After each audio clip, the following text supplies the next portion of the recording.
All right, all right. Let me say a special good evening, a special group greetings. It's maybe already a special good evening or even good morning, wherever you are this time, locked into the Civic Vibes Facebook page. That is our time together here this afternoon. It's always a pleasure to have you, the many listeners and viewers in the listening audience here with us each and every Sunday, today being the 24th day of April, 2022. It's a Sunday. Yes, it's a Sunday. Bright and sunny Sunday, Dominica. I am sending you some love, some sunshine from lovely Nature Isle, Dominica. This afternoon, we have a very interesting program for you. We are touching base with our folks in St. Kitts and Nevis this afternoon, first up as the first leg of this program, where we'll be talking with two honorable gentlemen out of St. Kitts and Nevis in the name of Mr. Dwyer Astafan, no stranger to Dominica, no stranger to this platform. And he had with him this afternoon, Mr. Sam Kondo, another very erudite brother from St. Kitts and Nevis. They're basically this afternoon going to bring us up to speed from their perspective, as it were, the unfolding situation, the unfolding political situation that has engulfed the Federation of St. Kitts and Nevis of late. And so these gentlemen rather, they will do us justice as they try to kind of bring us up to speed where things are, give us a genesis of, what happened, what is happening, and what may happen in the future as it relates to St. Kitts and Nevis, the political debacle that is going on there as we speak. So that is our first segment. It promises to be a very interesting segment. Obviously, yes, your calls, well, not your calls in this time, your comments and questions, they are always treasured, and I will try to put your questions and comments to them as well so that they can answer your question or comments. In the second leg of this program, we have our brother from Washington, D.C. That is Brother Gabriel Christian. He will be basically talking to us, some unfolding situations that is unfolding in Dominica at this time, where we heard of late Dr. Thompson Fontaine's arrest yesterday. So Dr. Gabriel Christian, a lawyer by profession, he'll be joining us on the second segment of this program. He'll be ably assisted as well by Brother Zed Lloyd, who will be joining that conversation sometimes later on. And we will try our best to, kind of unpack the program where these two gentlemen will come on sometimes later. But before we go any further, as I said, I have in our listening audience and viewing audience this afternoon, Brother Dwyer and Brother Sam Kondo. Let me just go to this gentleman and say good afternoon to you folks. Good afternoon, Lofty. Good afternoon to your listeners. Good afternoon to you, my brother Loftus, and good afternoon to all your listeners. Happy to be here. Thanks very much for your invitation. I'm pleased to share with you this afternoon. All right, thank you, brothers. Thank you for taking up the request and deciding to come on this afternoon and speak about your country's plight, as it were, the political plight that is unfolding in St. Kitts and Nevis as we speak. St. Kitts and Nevis has always been a little beacon in the Caribbean, as it were, in all sense of the word. But of late, we have been hearing some, unfortunate news. So you guys will do justice with that topic this afternoon. The topic we have chosen for this afternoon is there disunity in team unity? So you guys will tell us exactly if that question is true at this time. Is there disunity in team unity? But before we go ahead and dive a little deeper into that segment of that program, let me just apprise you guys of a situation that is unfolding, a not unfortunate situation that is unfolding in Dominica as we speak. Dwyer may know some of it. I don't know if Brother Kondo is up to speed with what is happening. But yesterday, gentlemen, and the viewing public, we had a situation where a Dr. Thompson Fontaine, an economist in Dominica who worked in South Sudan for some time, was coming back home yesterday and he got arrested at the airport by the police, by the lawmen in Dominica. As to why that arrest, many are speculating it is on a charge of incitement. Just to put that incitement charge into proper context, there was a demonstration / public gathering in Dominica, that is on Kennedy Avenue, that is just below the financial center, for those of you who know Dominica, all the way back in February of 2017. And when that meeting ended about 5:30 thereabout in the afternoon, there was this back and forth with the lawmen and a truck that provided this sound for that public meeting. At the end of that back and forth with the lawmen and the truck, basically the lawmen wanted the truck to go in a particular direction. The protesters and the trucker wanted to go in a different direction. And you know, that ensued for like half an hour, 45 minutes. By the end of that, quote unquote, showdown, as it were, there erupted that kind of unstableness in Roseau, whereby we had some burnings, we had some places being vandalized. And so the place erupted. And as a result of that eruption, several members of the opposition, the official opposition that is, they were basically charged for some of them obstruction and some of them incitement. So that incitement charge stems back all the way back in 2017, where Dr. Thompson Fontaine, as we speak, is languishing in a cell at police headquarters in downtown Roseau, where his lawyers tried very hard last night to get him out from that situation. But the powers that be said, basically, he have to sleep in the cells for at least the weekend, and Monday, tomorrow, most likely he'll be brought to the magistrate's court where that charge will be read to him. And a bail application most likely will follow from there. And maybe, just maybe, he will have his freedom once more when bail will be granted to him on such incitement charge. So I just wanted to get you guys up to speed as to the very unsettling situation that is unfolding in Dominica as we speak. And I just implore on you guys through your ears and eyes this afternoon on the Civic Vibes program, you know, in whatever way, shape, or form that you can spread that word across to your media persons in St. Kitts and Nevis, or, you know, persons that would want to hear about that story and inquire further exactly what is happening in Dominica where persons' rights are concerned. So that in a nutshell is where we are with that case. I just thought I would bring you guys up to speed. Thank you very much. Appreciate that. Cool. All right, gentlemen, let us get right to it in the interest of time. Late, we have been hearing in the Eastern Caribbean that St. Kitts is in a bit of political turmoil, as it were.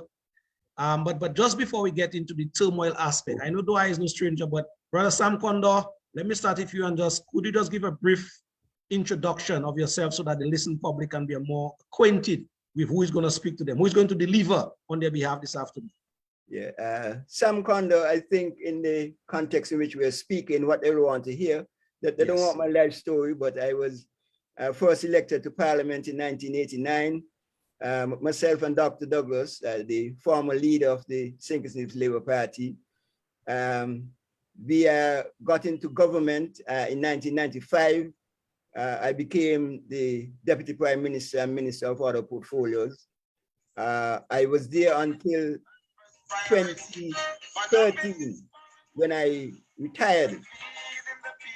When I resigned from the cabinet in order to form the People's Labour Party that contested with the People's Action Movement and the CCM, the elections in February of 2015 that brought Team Unity into office.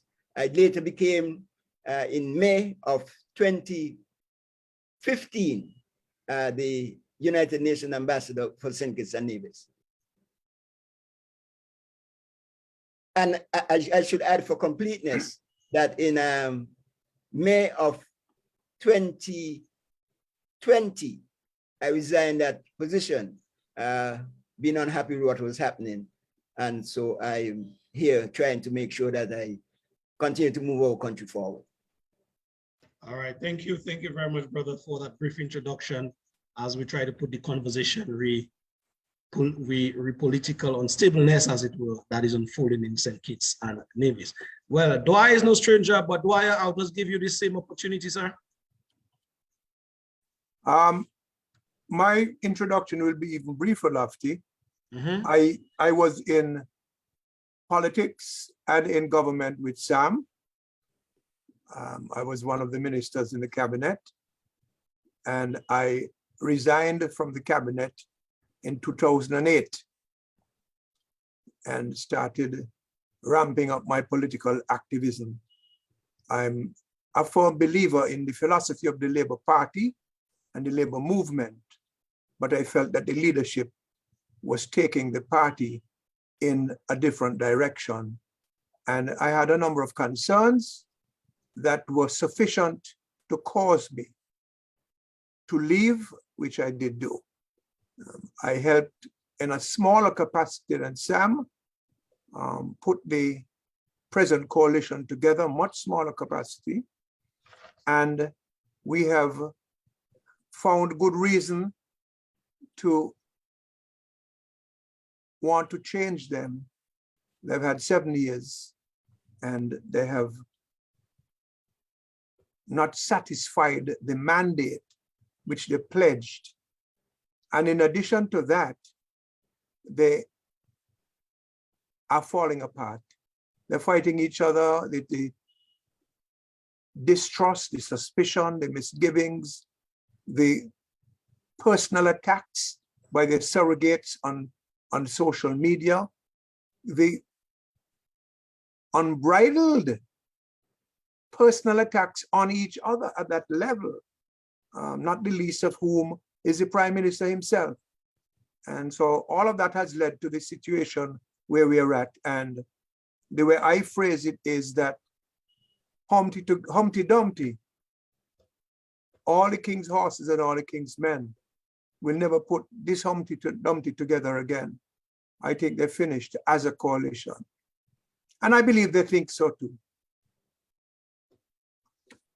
Wow. You say you think that they are done as a coalition. Mm-hmm.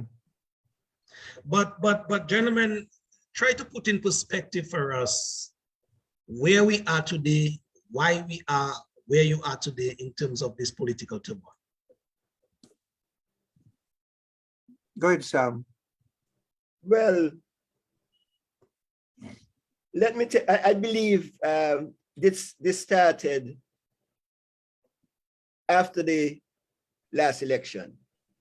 Now, when Team Unity got together and in order to contest the election, they composed two documents, the Charleston Accord and the Treaty of National Unity, which I'm sure you have heard about and you'll be hearing a lot about. That was as it were, the agreement to take them into this association and into government. And part of the things, one of the things that was in that agreement was what you call share of the CBI program. Well, you had things like the introduction of the introducing good governance agenda and so on, how the country is going to be run, because we wanted to depart from what was happening, and we wanted to have a fair, equal, good governance agenda, integrity in public life, freedom of information, and all of that, all those good things, the rule of law. Those things did not happen, but they were, as it were, limping along under leadership. Part of the agreement was as well that Dr. Harris, even though we only contested 2 seats, in fact, at the first election, Pam contested 6 seats. 6 of the seats on syndicates, and the PLP contested 2 of the seats on syndicates. That is Dr. Harris and myself. But there was an agreement among the team that Dr. Harris will become the Prime Minister of the group once we go into government. He will become the Prime Minister. And it was also decided that nobody in a Team Unity administration will serve more than 2 terms as the Prime Minister. In fact, we so believed in that we wanted to make it the law of the land that nobody should serve more than 2 terms. They introduced the law into the bill into Parliament, but it did not succeed because the opposition then did not support it. So that failed. But that there was still disagreement that nobody will serve more than 2 terms. That was the agreement of Team Unity. So they went in, Dr. Harris became the Prime Minister. And then at the end of the first term, the beginning of the second term, it seemed as if some of the group wanted a new prime minister. They wanted to change the prime minister from Dr. Harris, but that did not happen because they did not have the support of the majority of the elected members of cabinet. And so Dr. Harris continued as the prime minister with the agreement that he will serve no more than 2 terms. But come 2021, on the anniversary of the first year in the second term, Dr. Harris, the PLP had their convention, and the lady, Dr. Nichols, who was the advisor at the beginning, who helped to put Team Unity together, came to address the People's Labour Party conference. And she raised the idea that this thing about 2 terms really is something that we have to reconsider, because when you have a man who's doing such a good job and the country needs him and the region needs him, then we should not be so hard and fast going to 2 terms. And that raised some concerns. So the PAM convention that followed a week or 2 weeks later addressed that matter. So there's where, you asked me where it started, there's where it started. When Dr. Harris decided, well, not Dr. Harris, but his convention, his guest speaker raised the issue that Dr. Harris should do more than 2 terms. So you are the confusion. okay. So you are saying that this afternoon, if I'm getting it right, it was agreed upon that at the inception of that team unity concept, that no prime minister, Dr. Harris was the prime minister, or was scheduled to be the prime minister at the time. No one would serve more than 2 terms. Yeah, no, that was agreed upon. That was agreement. And let me just qualify that. You will not, it does not say that you have to serve 2 terms, but you will not serve more than 2 terms. So you could serve 1 term, but you certainly are not eligible to serve 2 terms, more than 2 terms. Okay, you also said about at the end of the first term, there was some sort of disagreement as to his serving the second term. Why was that? Why? Because they were dissatisfied with his performance in the first term in office. They were dissatisfied. Satisfied with the way he was managing the country in terms of how he was relating to his cabinet colleagues, you know, the allocation of resources, the allocation of portfolios and that kind of thing.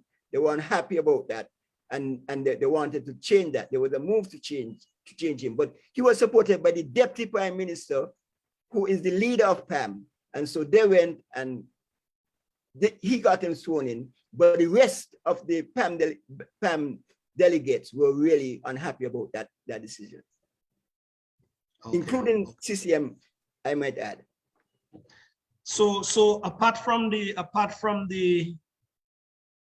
item that was set in stone, as it were, of no leader should serve more than 2 terms, no prime minister should serve more than 2 terms, are there any other conditions that were laid down there? Yeah, things like how the CBI resources should be shared, that NIM should get its pro rata share of the CBI resources.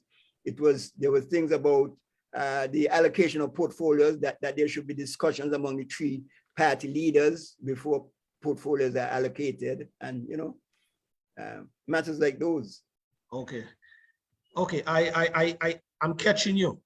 In terms of the CBI resources and the allocations thereof, at that time, was there how you call it, a system that was suggested or put in place as to how these allocations should go? Yeah, in the Charleston Accord, it says that the resources should be shared according to the population.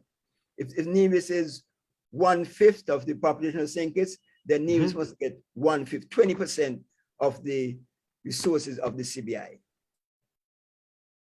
That was the argument. Okay, I caught you. And what is the reality now as we speak? Read that arrangement. Well, Nevis is not getting its fair share, as we've been saying, of the resources. And so Nevis has been calling for that, and that is one, the source of the discrepancies, one the source of the problems with the relationship. I heard Dr. Harris spoke about getting an arbiter in the game, as it were, in terms of the IMF you mentioned. The World Bank. World Bank. The World Bank, sorry, yeah, the World Bank, not the IMF. My apology, the World Bank. At the time, in terms of trying to concretize those agreements between you guys, was that World Bank scenario in the picture? No. We thought that was a simple arithmetic formula. Okay. I mean, there's no need for any outside intervention. I mean, as the Premier of Nevis and the Minister of Foreign Affairs, Matt Grant, has said, the leader of CCM, that any sixth form student in Nevis or Clarence Fitzroy student could do that simple mathematical exercise where you count up the total of the money received and you divide it by the population and you give Nevis what is their share. There's no need for any outside intervention. All right, so since that is the case, you mentioned that Nevis is not getting its fair share. Can you give us an idea as to how much of the pie that the people from Nevis they are getting at this time, present? Do you have those figures? You could recall what the figures are? I can't recall exactly, you don't have to be exact, but just a snapshot. I think they were getting $25 million a year, and now it's up to 40. But it is claimed that the CBI is bringing in over $500 million a year. In fact, I think it's $500 million a year at least. That is what it is claimed. So even if they're getting 40 million, that is less than 10%, which would not reflect the population ratios between the islands. The formula really is on a prorated basis, relating to the population of each island in the face of the population of the total federation. So that if, for example, Nevis has, say, 10,000 people in it, and the federation has 50,000, then Nevis will get 1/5. Yes. Of course, expenses from the administration of the program would have to be deducted fairly enough. That's fair enough. And then but that is based on the Charlestown Accord. Now, what supporters of the Prime Minister have been saying is that he has been very generous to Nevis, unprecedentedly so, number one. And number two, the Charlestown Accord is not a legal document. The Constitution is what determines revenue sharing. The unfortunate thing about that is, number one, the revenue sharing provision in the Constitution speaks only to tax revenue. And that, I don't think, by the framers of the Constitution was ever intended to take effect. I think that was part of the BS in the bargaining. So I don't know if Sam would agree with me on that. Yeah, absolutely. I forgot the second point I want to make. Or what they said also was that,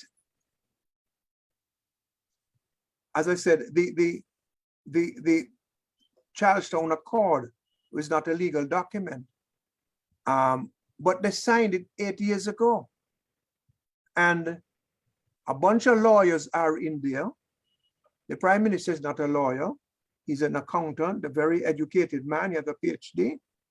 And one would have thought that they would know that the right thing to have done would have been to formalize the Treaty of National Unity and the Charlestown Accord, both of which had been signed by the leaders of the coalition parties, formalize it by putting it into the record of the cabinet and then taking them to the parliament and recording them in the parliament as a resolution of the parliament, or even passing a law.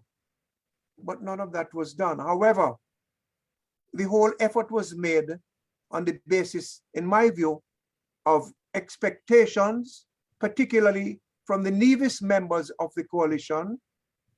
And I want to find a nice word to describe it, but manipulation by Dr. Harris. They expected to get their, what they call their fair share. And I believe he used it as a ploy just to get people to sign and said, so he could position himself to be prime minister. I don't think there was ever a genuine intention on his part to pursue that. Had there been, he would have initiated the process of formalizing it into the cabinet, into the legislature, none of which happened. And a lot has happened, which is why we are where we are now. That is one. They spoke about also the complaints include the representatives not being able to help their constituents with land, while the prime minister is distributing land as he pleases and in their constituencies. So when you go to one of them and you say, look, Loftus, you represent in Grand Bay, I need a piece of land. You say, well, the prime minister has put a hold on land. Next thing, I get frustrated with you. I go to the prime minister and I get a piece of land in Grand Bay from him. That's one. That's undermining, that causes misgivings, and quite a bit of that seemed to have happened. They got some money from Venezuela to build some low-income homes, some affordable homes. I think it was 50 homes altogether. The money was to be paid in tranches. 15 homes were built, and all they were for hurricane damage. And all of those 15 homes were built in the prime minister's constituency. They also complain about, there's a program here called the People's Assistance Program, PAP, which is a $500 a month subsidy to people who are making in their family households less than $3,000 a month. They've been arguing and trying to get people on PAP, and he has been, according to them, very difficult in facilitating them. But the deputy prime minister referred to somebody who is from the prime minister's constituency, who lives overseas, who is getting it.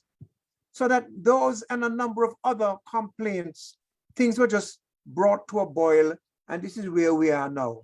We are at the boil right now, and all kinds of things are being exchanged, none of which is friendly fire. This is just hostile, vitriolic stuff.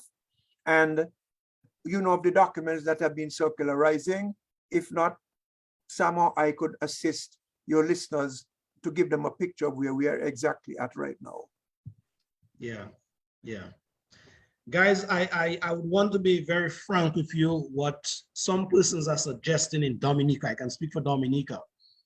Some persons that may not know of the intricacies of the situation or some of the details of the situation. Mm-hmm. They are basically saying that it is a quote unquote power struggle scenario that is happening there, in that now some of the other leaders that signed that pact, as it were, with the intention to make Dr. Harris leader, now maybe realizing that they may never get the chance to be prime minister.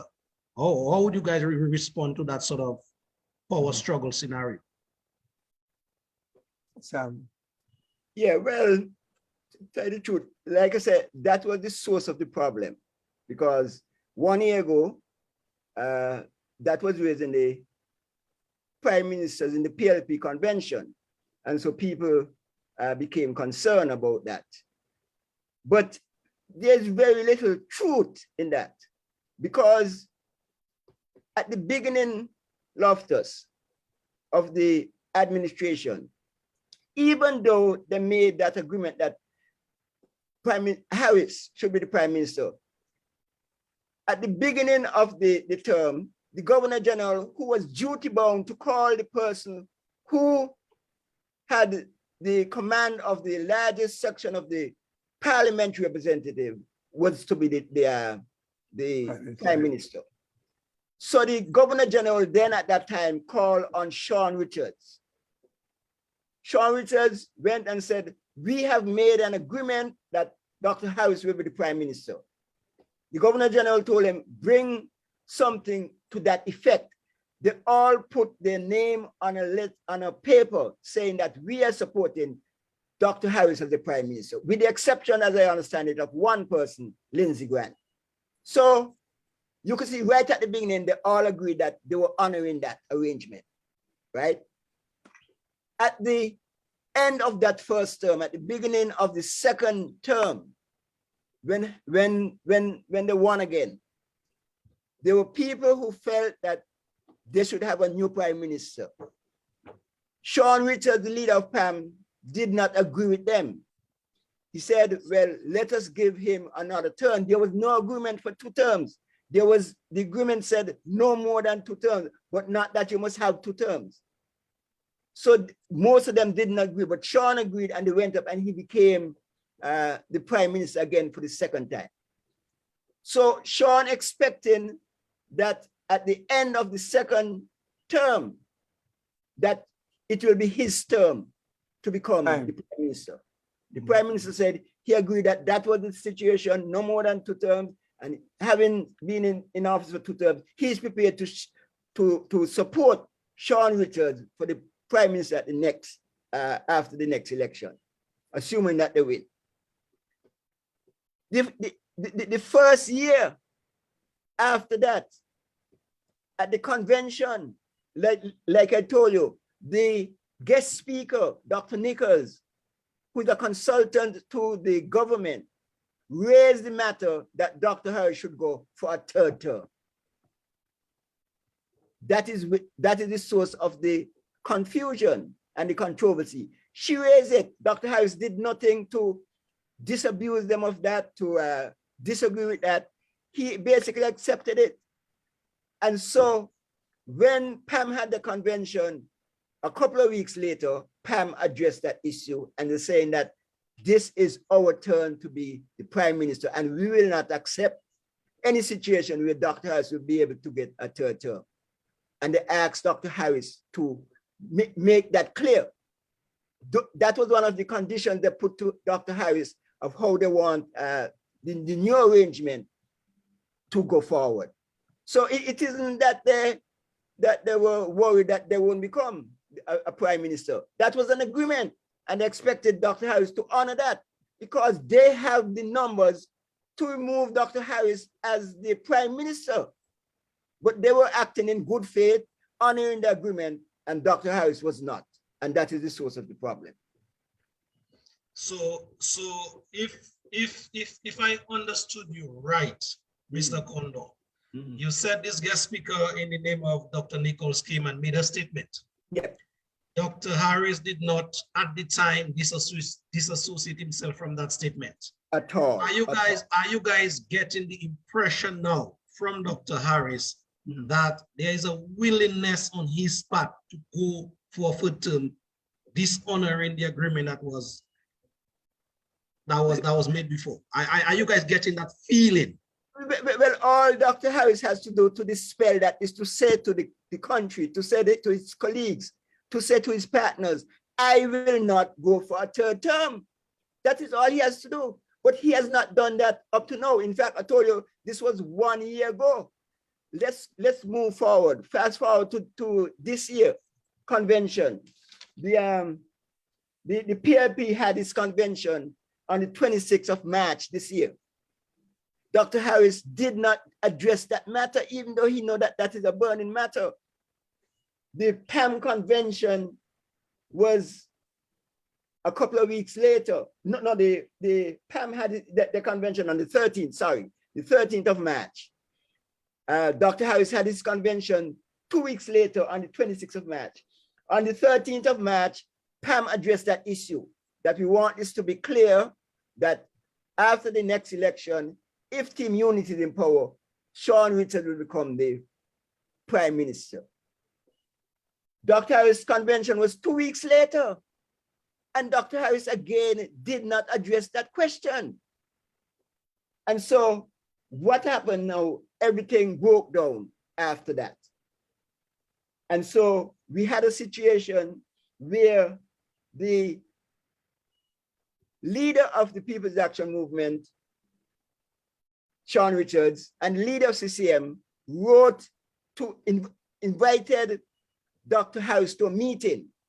That meeting was scheduled for the 6th of April. They had that meeting on the 6th of April. In fact, it was supposed to be on the 4th of April, but because of the death of Vance Amry, our former ambassador, former Premier of Navies, it was postponed to the 6th of April. Then that meeting, as a result of that meeting, was inconclusive.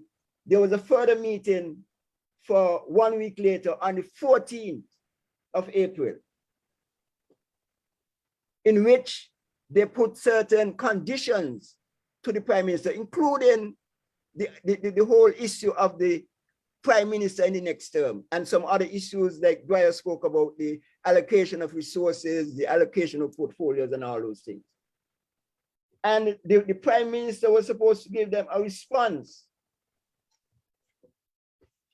on the 20th to all their concerns and all their conditions. He was due to give them a response on the 20th of April. That response came on the 21st of April. Well, according to them, it came about 1:20 a.m. on the 21st, a couple of after it was due. Is that the 16-page letter? This 18-page letter. 18, okay. 18-page letter, which disagreed with every condition that they put on the table. And it is out of that came the letter to the Governor General saying that we are not supporting Prime Minister Harris as the Prime Minister anymore, and we want to nominate Sean Richards as the Prime Minister. That is what we are. But just to answer your question further, because you were saying that it is a question of those folks wanted to become the Prime Minister. But even when they had an opportunity for Sean to become Prime Minister, or Mark wanted to become Prime Minister, they recommended another one of their colleagues. In fact, a letter is circulating saying that they were asking Eugene Hamilton, whether he's prepared to, if he would like to become the next Prime Minister. So it is not a question of any personal thing. It was a matter of principle that they were dealing with. And the Prime Minister, Dr. Harris, has failed to address an important issue of a principle and agreement that was agreed to by all parties. I don't know if you want to add anything to that, but that is basically as I see. Yeah, that's pretty much it. And I don't think the Prime Minister has any intention to step down. What he has done is expanded the footprint of his party into all of the constituencies in St. Kitts. And it is clearly his intention to contest all of the seats. And he has told his colleagues in this. Dwyer, just make Loftus aware that that was one of the agreements at the beginning, that PLP would contest 2 seats, 3 and 7, and then they made a concession for 6. 3, 7, and 6. And now the Prime Minister make that point that was part of the agreement. Yeah, but he's not accepting that argument. Exactly. In fact, he's denying that. Okay. Exactly. He's denying that. Right. So he has always been in expansion. That's part of the agreement. Yeah. Yeah. Okay. So he has been expanding the footprint. And so where we're at now, Lofty, is the letter is in to the Governor General. Yes. Telling them that they want him to replace Harris with Richards as Prime Minister. They're telling the country that they have legal advice, which tells them that they can do that without having to have an election. And of course, they have some people in the country who are buying that argument, and there's some people in the country who are not buying that argument. They do not, I'm one who is not buying the argument because I don't see any opportunity for them in the Constitution. I don't see any authority available to the Governor General in the Constitution to just tell Harris, okay, Richards has the majority and you have to stand down and Richards replaces you. There are certain circumstances laid out in the Constitution in which the Prime Minister can be changed. And their argument that this can be done just like this, I don't think is available to the Governor General, and I think he will disappoint them. But I think what will happen is that they will cross the floor, they will resign from the cabinet. They've already effectively resigned because once 6 members of the cabinet write a letter to the Governor General and tell the country that they no longer have confidence in the Prime Minister, who is the chairman of the cabinet, it tells you that they're not going to cabinet and they have effectively resigned from the cabinet, which raises another issue as to whether they should be getting paid as cabinet ministers as of the date of their announcement. So they're going to have to resign formally, which I think they will. This 10-day mourning period that the Prime Minister has put in place for Mr. Vance Amory is, in my view, I want to find a delicate word to use. It's unfortunate because nobody gets 10 days of mourning. But I believe this is part and parcel of the Prime Minister's political machinations to suit and satisfy his own political agenda. So that I believe that it is very possible that even before those 10 days have expired, and the expiry is, I think, the 30th of April, they will announce that they've resigned from the cabinet and they will file a motion of no confidence in the parliament. But Timothy Harris, in my estimation, and I don't know what Sam's thoughts are, is not going to want to face a motion of no confidence because it will be fire and brimstone on him in that parliament. And so I believe that the likelihood is that he will himself ask the Governor General to dissolve before, if they bring a motion, before the date when that motion is due to be heard. Now, why do they want to transition from Harris to Richards without an election? Very quickly, an election costs money and an election has political cost to it. I do not believe that Pam especially is particularly confident that they will hold on to the 4 seats they have. They may hold on to 1 or 2 or maybe even none. You never know. You only find out when the votes are counted.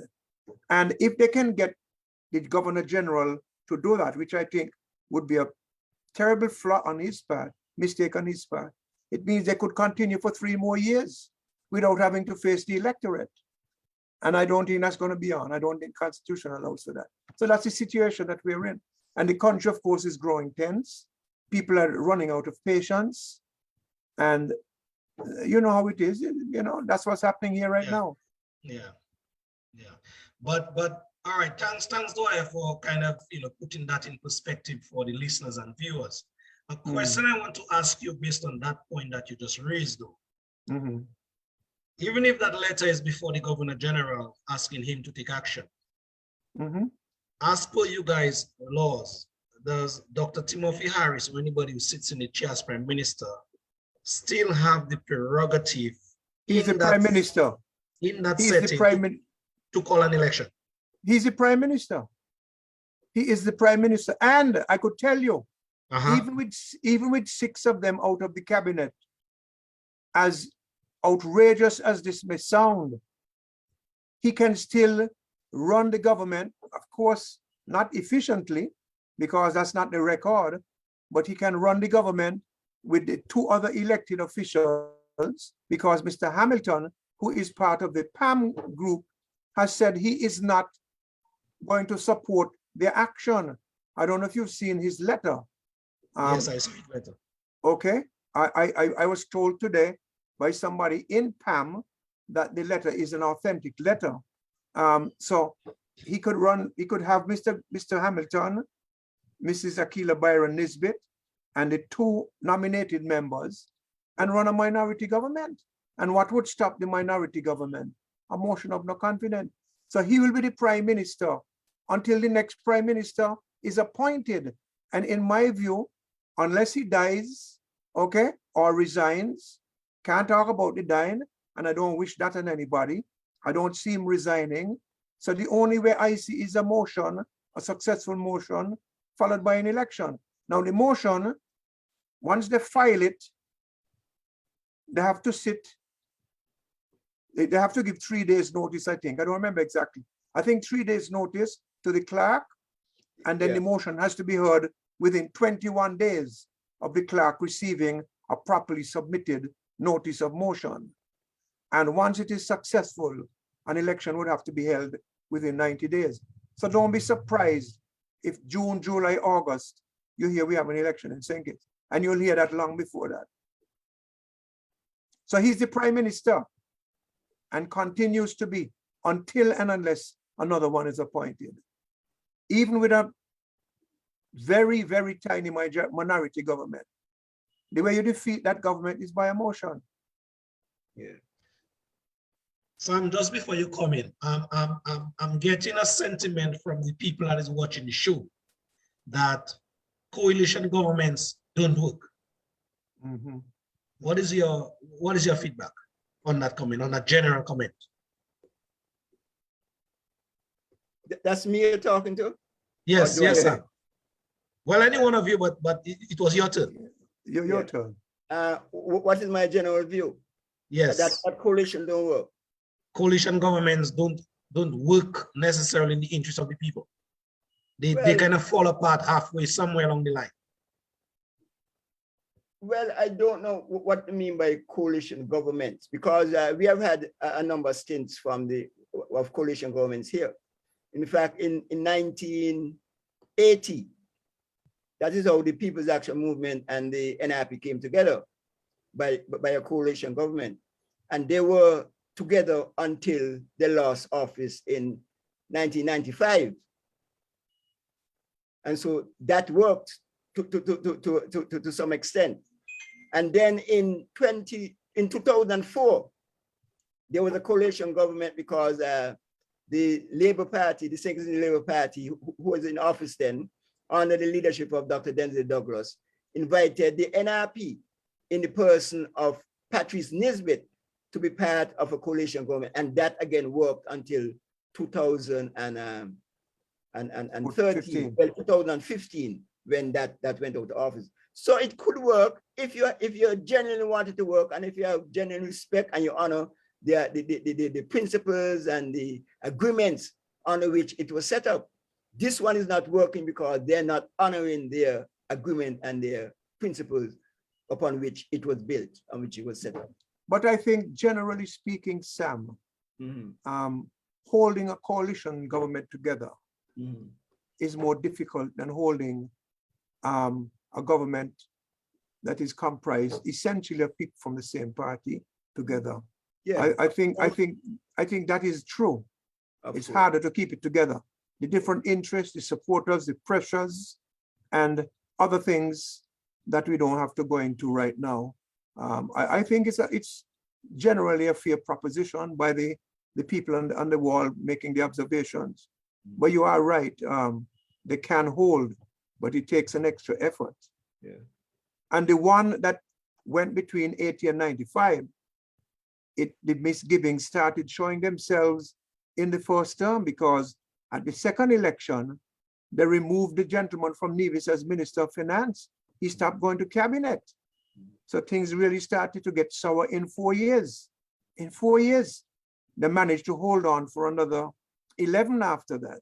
Hold on, you know? Yeah. But so I believe that by definition, coalition governments And the more factions you have in it, the more likely you have to have, the more likely there is for breakup and for dissension. So I agree with that sentiment. Well, thank you, Dwyer. I'm also getting from some sources in St. Kitts and Nevis that if you guys were to go ahead and put the country through another election, that this name, Denzel Douglas, will sort of resurface, re-emerge, as it were. Your thoughts on that? Where is Denzel at this time? Politically speaking.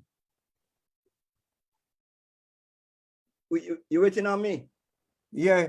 Well, Denzel Douglas is part of the Labour Party. It is not a matter that he will resurface. I don't know what you mean by resurface, but he is a member of the Single Labour Party. He is part of the Labour Party team. But it is clear the Labour Party has made a decision that they have a new leader under the leadership of Dr. Dr. Terence Drew. And so he will be leading the Labour Party. Whatever role Denzel Douglas will play, it is what the Labour Party and the leadership of the Labour Party will ask him to play. Yeah, and I agree with that too. But that is also part of the propaganda narrative that Douglas will come back and take over. That's not going to happen. You have a new leader. You have a number of, all of the candidates on the Labour Party side, with the exception of Dr. Douglas, are in their late 30s or in the 40s. I think Jeffrey Hanley might be 50. He just celebrated his 50th birthday, Sam? Yep. Was it his 50th? But 50th. Yeah, these are young people. Yep. These are young people. So, and they've already proven that they are people with backbone, and this is a new dispensation in the party. But Dr. Douglas is listed to be a candidate, not unlike the Kenny Anthony situation in St. Lucia, and as has happened in other jurisdictions. So I think that is part of the propaganda narrative to kind of discredit and to scare people off.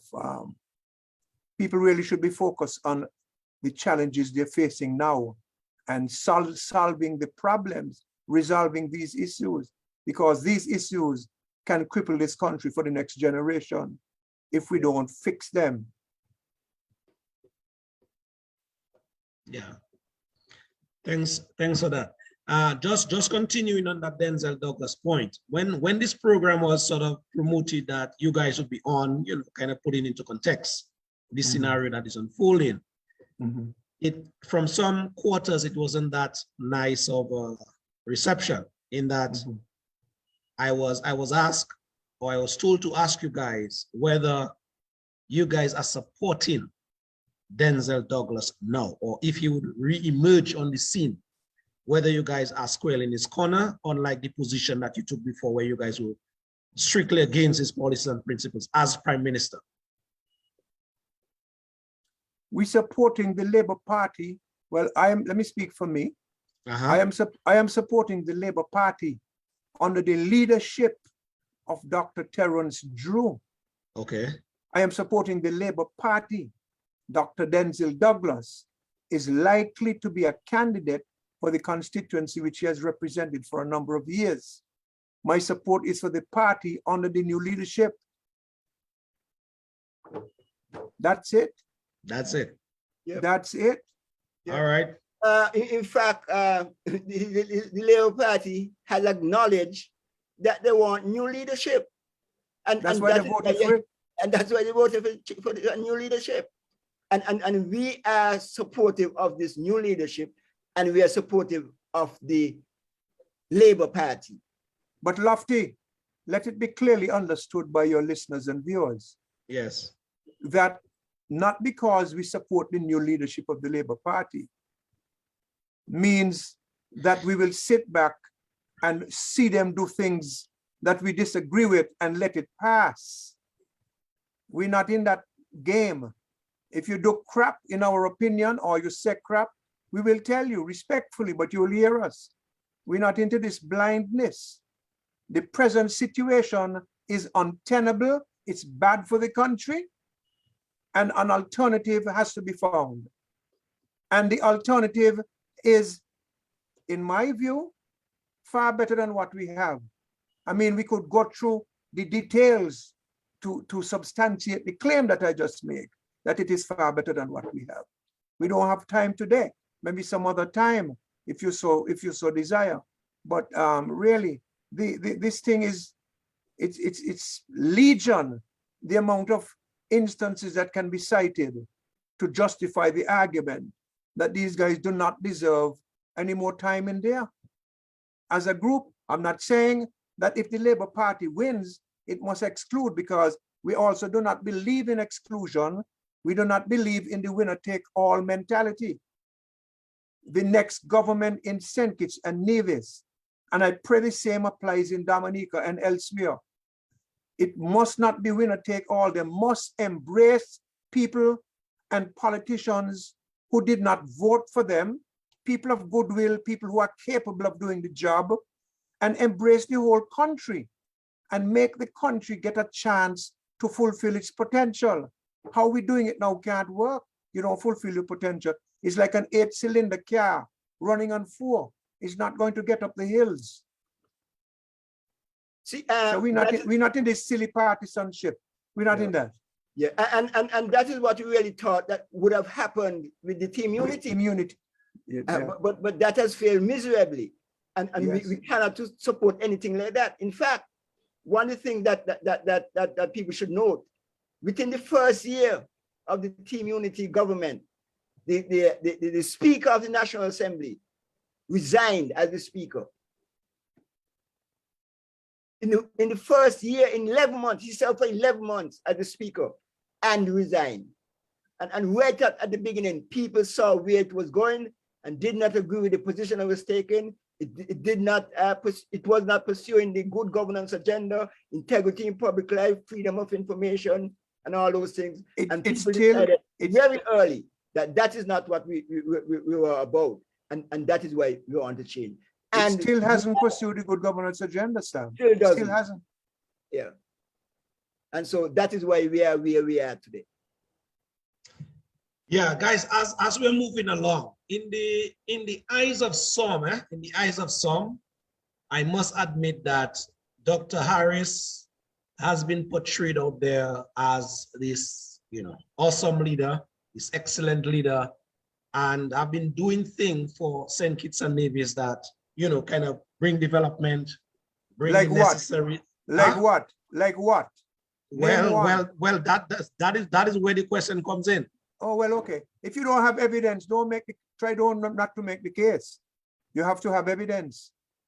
And that is where I was going in terms of where some persons are thinking that they're saying basically that you guys, in terms of your development, in terms of your infrastructure, in terms of whatever you do, especially where your CBI is concerned, they mentioned that Harris was one of the shining lights, as it were, in the Caribbean, where leadership is concerned. And to see that, there is this kind of falling away or falling apart. Some persons are very disgruntled out there as to, the other leaders are not trying to resolve what is the underlying problem or problems as we speak. Do you know the amount of problems, concerns people have about that same CBI problem? Do you know, Lofty, that the government has signed an agreement with a Chinese-owned company to build a prison here under the alternative investment option of the CBI? The Chinese company will issue about 5,000 citizenships. The applications will be made to the Chinese company. The Chinese company will collect over $700, over $800 million US. They will build the prison, which will belong to the government. They will pay the attendant fees, commissions and so from people who apply for citizenships. They'll pay the government the administrative fees. and the Chinese company will take the rest of the money, which will add up to maybe $500 million. Now, is that a good decision, or is that a sellout of the people? The same country, government, led by the same Timothy Harris, signed a deal with a Swiss company for them to come in here, build a solar plant, sell the energy to the government, and the government in turn sell it to us.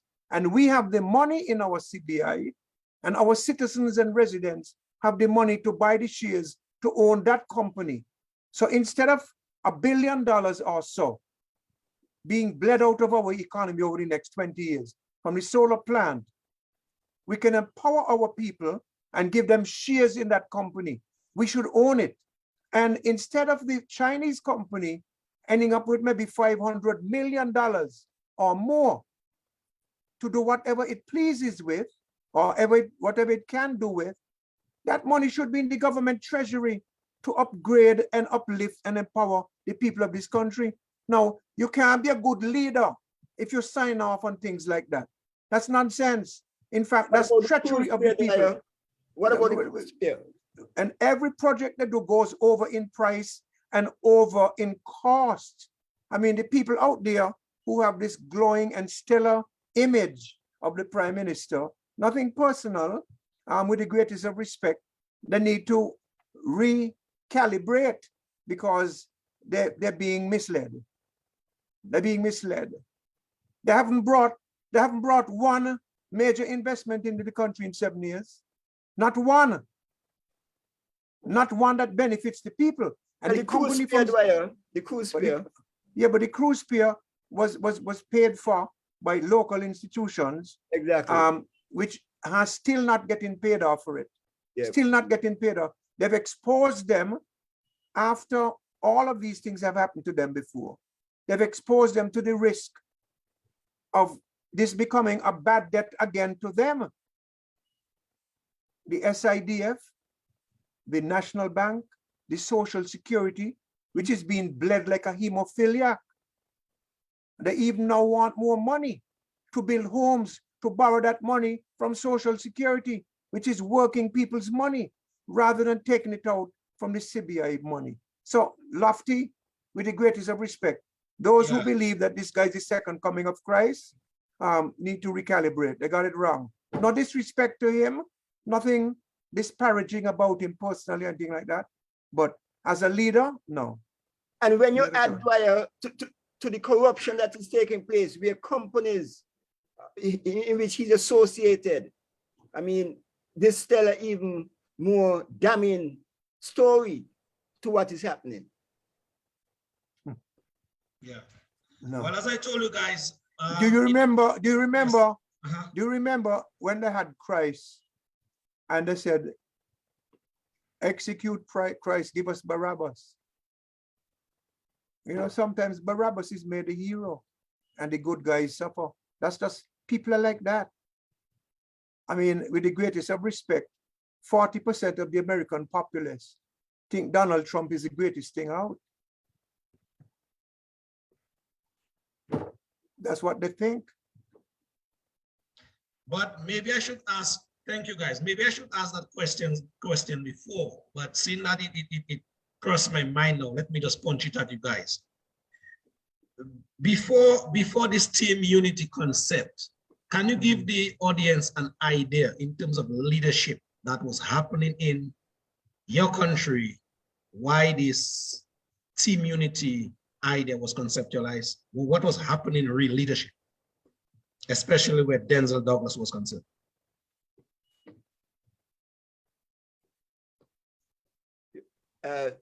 You want me to go, Dwyer? Go ahead, man. Yeah. Well, basically, we were in office from 1995 as a government in 1995, and we lasted for until 2015. Well, the government, the Denzel Douglas government, that was 20 years or so. And in fact, things began to go a little bit difficult because of the attitude and behavior of and the style of the leader then. And I want to give you a story you know. I want to give you an anecdote of how it is. I was challenged because I am of the Labour Party philosophy. I grew up under that. Bradshaw and Southwell and France and others. And so I believe in that. But this thing happened in about 2012.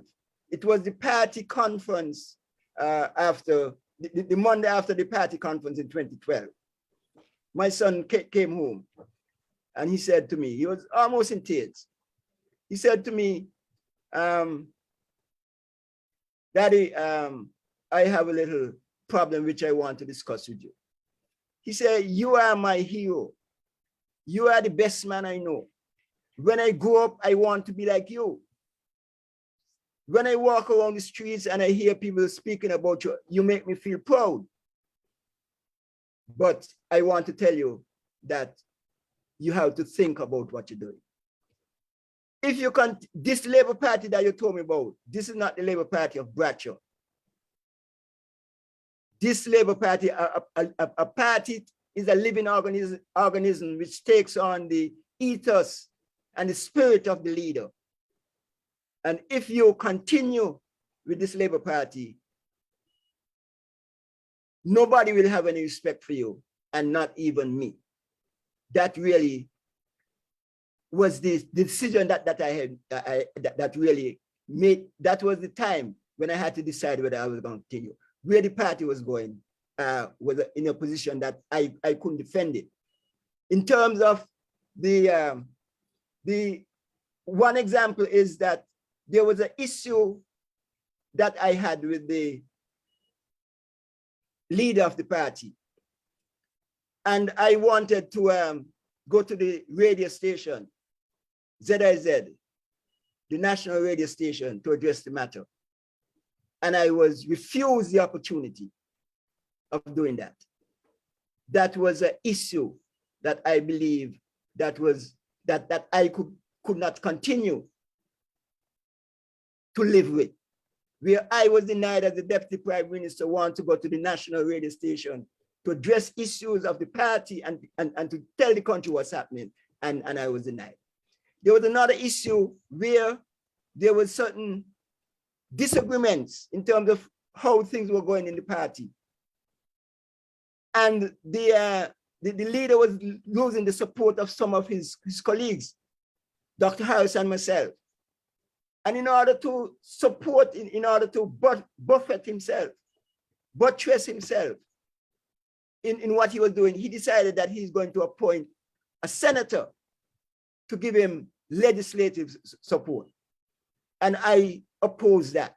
In fact, I was in so much opposition to that, that I took the matter to court and won at the High Court. The government appealed, and I won again at the appeal of that, because what he was doing was wrong. It was undemocratic. And those are the issues which I had to address as an individual in terms of going forward with what the Labour Party was doing. But you see, Lofty. Yeah. So Team Unity promised to be better. Sam said he couldn't get on the national radio as the deputy prime minister to give his address. As we speak now, in this boxing match that Timothy Harris is having with his colleagues, or might I say ex-colleagues now, his statements are appearing on national radio and TV. They are on social media. It's gotten worse. It's gotten worse. And it doesn't show any signs of getting better with the present dispensation. And this is why people are looking to this young leadership of the Labour Party. The young leadership, as I said, most of these guys are under 50. One is 50, two are 50, one is 50, one is in the 60s. The rest of them in the 30s and 40s. The present dispensation, and there are lots of things, but we're not here to really be critical of them. So Mr. Doyle, I'm getting from you that the messages of Brantley and Richards, they are not being aired on the national radio station as we speak. Absolutely are. right. They're not. Have you heard any news item on the national radio station for No. anything they have said? No. Not even one word? Have you? No, not at all. There you go, Lofty. Is that as a result of the quote-unquote marriage gone sour? Yes, because the prime minister controls everything. Well, at the same Controls time, everything. the UN ambassador is on the national radio station attacking members of the cabinet. A UN ambassador who is a close ally of the prime minister is on the national radio 2 nights a week attacking the members of the coalition who are in the cabinet and their friends in those parties. I mean, some real rough talk on the national radio, an ambassador. I've never seen Sankits like this, brother. Never. This is badness on steroids. Wow. So let us as we move forward. What are some of the conditionalities though that Mr. Brantley and Mr. Richards laid down in the documents so that Mr. Harris could abide by in moving forward? And in response, Mr. Harris denied every one of them. Well, one of the things, but you could add up, I think you have the complete list, but one of the things is what we just spoke about, that the UN ambassador should be removed from the national radio station attacking the members of the cabinet like that. That is one of the conditions. I mean, Okay. you would have thought that is something easy that could be done. One other thing was the reallocation of portfolios. These portfolios that the prime minister have, I mean, some of them should be, reallocated to other members. And the prime minister has made the statement that he will not allow the prerogative and the authority of the prime minister to be diminished in any way. Those are 2 things that readily comes to mind. Wow.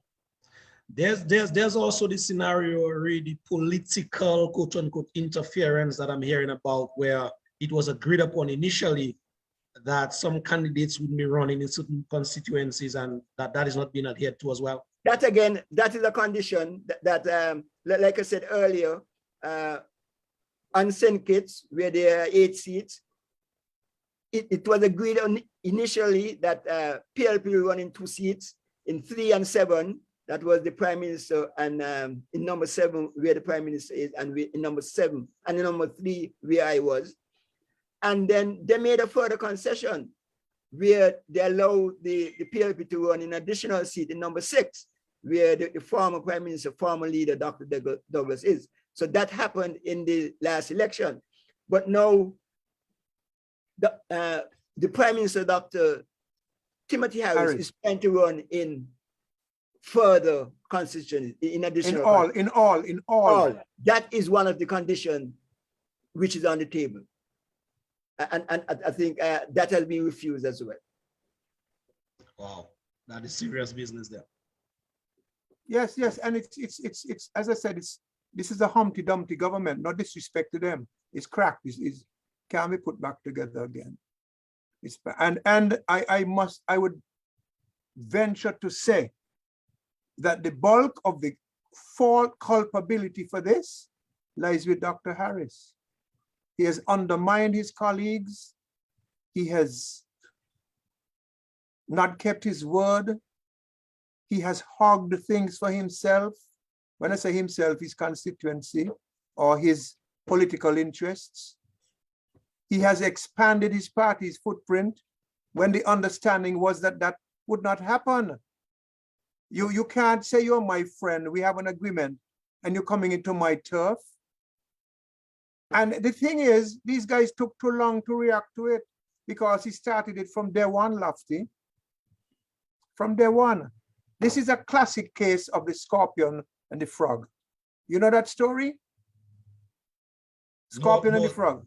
No, apprise me of it, no. Very quickly. The scorpion saw a frog on the side of a stream. The scorpion can't swim. So the scorpion said, frog, I need to get across to the other side. Will you carry me on my back, on your back? The frog said, no, I can't do that because you're going to sting me and I will drown. The scorpion said, well, if I sting you and you drown and I am on your back and I can't swim, I will drown too. So the frog was persuaded to carry the scorpion.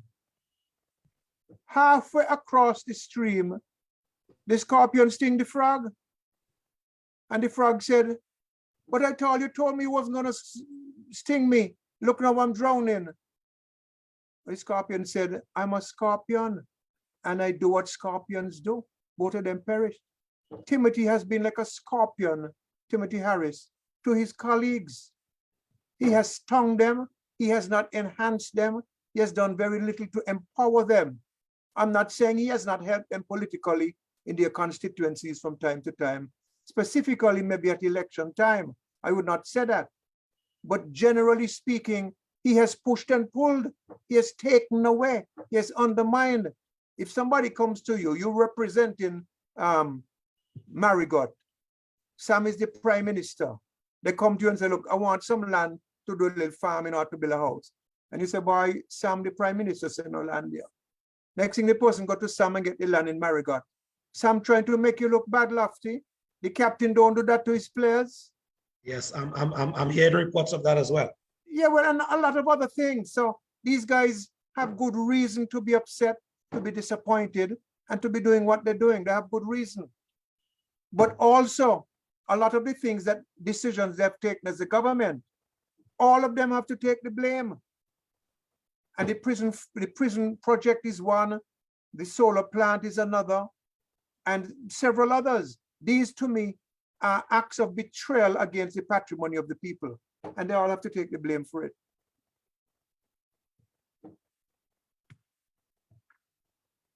Not hearing you. Not hearing you. No, Not hearing Sorry. Lofty, I was saying it is 5:30 already, so we have half an hour stint to go. Normally we take some comments, suggestions from the people that are here with us as well, because they too, they are part of the conversation. So without further ado, let me see if I can take some of them whilst you guys take some notes, and you can please feel free to respond to any one of them that you choose to, okay? So I'm going to the panel now, the listening panel. It says here by one called Tara Shillingford, a prime minister is not the be all and end all. They should be reminded of the Constitution. What we have in the Caribbean is those in power are acting above the law. Where is the watch body to call and bring into action when injustice is done by those in power? That's a question from Tara Shillingford. Just take note of that question from Tara. Tara, thank you very much for your input here. Let me see if I can get to some more comments here. It says here from Dr. Emmanuel Field. Well, if you think St. Kitts is bad, then you don't know about Dominica, sir. Dr. Finn is making a statement here. You will be able to help us with that, Lofty. Yeah, I will, but on another program. Let me see here. Mali Austria is writing, you left Douglas and went to meet Timothy. Timothy used you, Sam. Bam, bam, Douglas fought. He would have won the last election. Douglas promised Sam some big job. Do we want to continue with that in terms of that allegation? But let me read it, Sam. You can choose to respond to Mali or Street. Mali saying that basically Douglas promised you some job the last election when you started bashing Timothy Harris for him. Your response? No, that's not true. That's not true. Okay. Why is it that people believe that once you support somebody or something, you're doing so because you want something material in return? Can't you support on the basis of principle or making a choice between two imperfect options? Does it have to be that you coop in something to put in your pocket? Lofty. Yes. Lofty, I had the second I had the second biggest job in the country now. I had the second highest elected office in the country. I was the deputy prime minister. And you resigned? When I resigned that fully, because I think things were not going as they should have been, and I wanted to do something different. I've always stood on the idea of principle. Not any promise of anything. It is never personal. It is a matter of principle. Okay. So thank you. Someone who has the same. Okay. Someone who has the same name if Dwyer. Stephen Astafan is writing and is asking a very important question. Does the Governor General in St. Kitts and Nevis have to make a decision on Wednesday based on the support of his appointed candidates? That's the question here. Does the Governor General, based on the document that is before him, does he have to make a decision? What? You want the answer now or yes. After? Yeah, no, we can take that one now. He doesn't have to make a decision, but whatever decision he takes, the parliamentarians who are aggrieved can cross the floor and file a motion of no confidence. I do believe that that is what they will do, but I also believe that before that motion can be heard, Harris will ask the governor to dissolve the parliament because he does not want to face the motion in the parliament. The bowling will be too stiff for him inside there.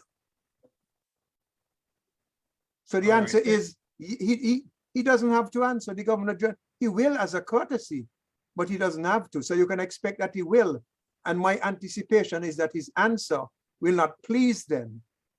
Because I don't see any room in the Constitution for him to accede to their request. And I don't know if the answer will come before the end of the month. End of the mourning period, yes. End of the mourning period. But I don't think they will wait. Okay. I don't think they will wait because this mourning period is a fabrication for political ends. Good. Someone is asking as well about the passport that Dr. Denzel Douglas got from Dominica, the diplomatic passport. Can you give us a snapshot as to the upset that it had even in you guys' parliament? How did that play out when he was found to have been in his possession of Dominica diplomatic passport? Well, it was played out in the court, didn't it? Well, yeah. The court ruled that you know he was not proper for him to hold Dominica passport, and therefore he had to surrender it. And it played out in the politics here. Of course, I mean, that was a political issue and it played out to his detriment, Okay. Mm-hmm. Cool. Another question here. To answer, let me answer Tara's question quick. Yes. I think her question speaks about control of prime ministers. The unfortunate reality is that our constitutions create prime ministerial dictatorships, and all of us have to seriously review our constitutions to spread the power rather than allowing it all to be focused in this one person. It's a very, very dangerous thing. Mm-hmm. Okay, thank you very much for your response to Tara on that note. Marshall Lawrence is asking another question here. Why should it not be back to the polls when there is instability in governance in a country? Democracy is about the people, as said and proven. Absolutely. We agree. Has to be back to the polls. I don't see any other way. Maybe there is, but I don't see it. So we agree. Somebody,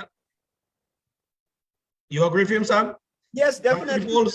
Definitely. I mean, that is the resolution to the problem. Can't be solved any other way. Yeah. Talking about back to the polls, what impact are your persons living outside of St. Kitts they're having on your elections? Well, they are a significant number. It's several thousand of them are registered to vote. And for years, we've been having talk about boundary realignments and that sort of thing, but it is yet to happen. And I don't think we have enough time between now and the next election to change those boundaries. So we'll go again, in my estimation, on the old boundaries.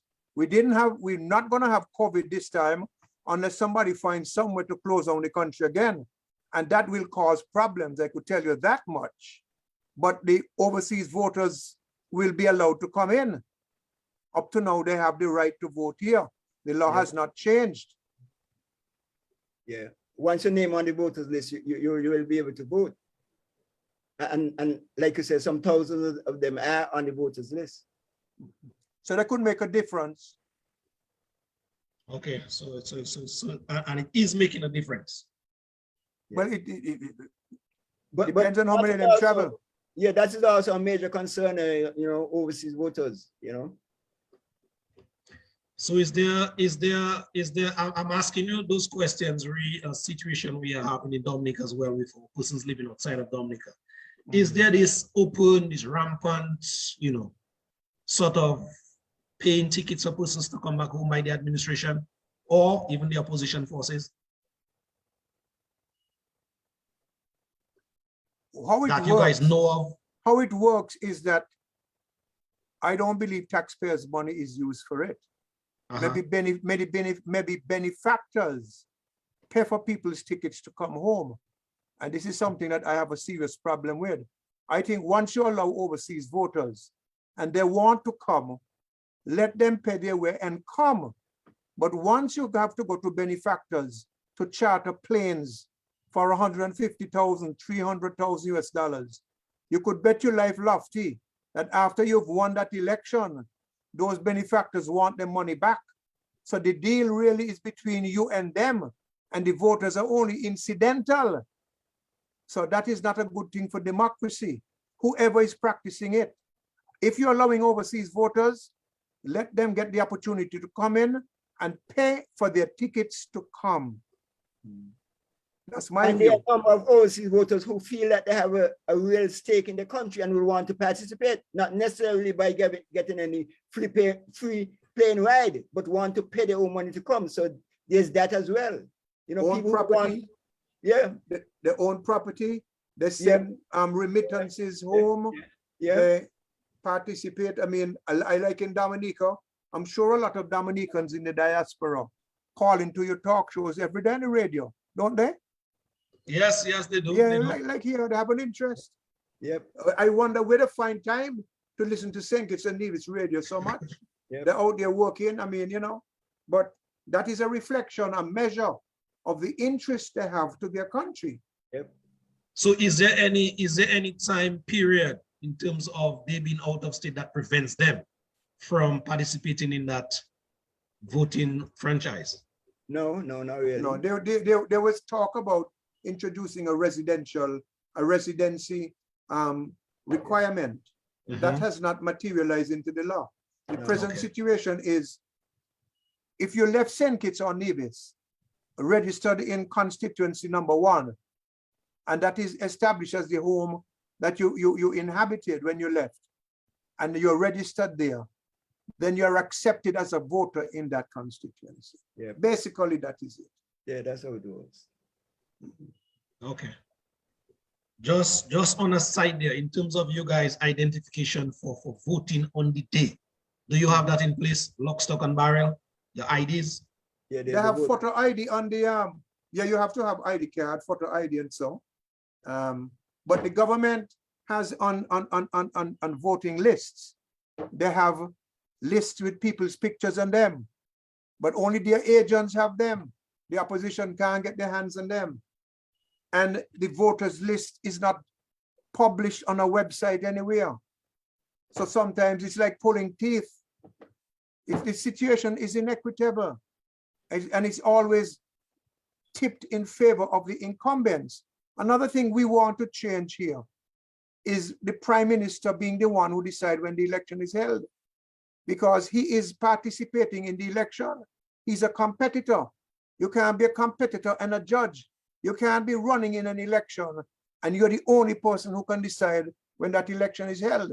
We need fixed date elections like they have in the States. And that was one of that was one of the things. Yeah. That was part of the community mandate. None of those things were done, Lofty.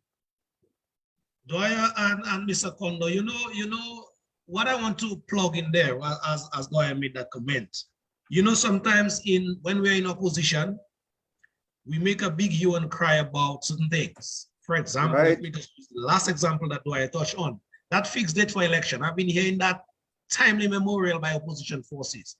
Yeah. When some of them do get the chance and come in there, it's like as if that just flies out the window. Exactly, you're quite correct, Lofty. They speak out of the left side of the mouth when they're in opposition, and out of the right side when they win, after they win. And what they complain about being wrong is not the thing that is wrong, It's as a wrong person doing it. They want to be the one doing it. We need to get past that. We need to have some ethical anchor by which we govern ourselves and our societies, man. We've had enough. This abuse needs to stop. It's degrading. It needs to stop. And right now, we in St. Kitts and Nevis feel like we're the laughing stock of the region for these foolish things that are happening here. And I believe the people are going to punish the politicians for putting them through it. 7 years ago, we thought that we were going into a new dispensation. We were criticizing Douglas of all the irregularities and things what were happening, but it is happening twice as much now. And I think the region was looking at us, Lofty, as you said at the beginning of the show, as a beacon. They were hoping that this could work so that maybe it would spread through the region and we get a region of better governance, more the things we talk about and make we chat. That was the hope. There was great hope in the country. That hope has almost totally dissipated. It's sad. People are let down. And then the shenanigans and the corruption, it's unprecedented. I mean, Really. If you get some of those tapes, Lofty, of the Prime Minister speaking 7 years ago, it is identical or worse in his own words. Have you seen them? Have you heard them? I have heard some. I've heard some of his pronouncements. Yeah.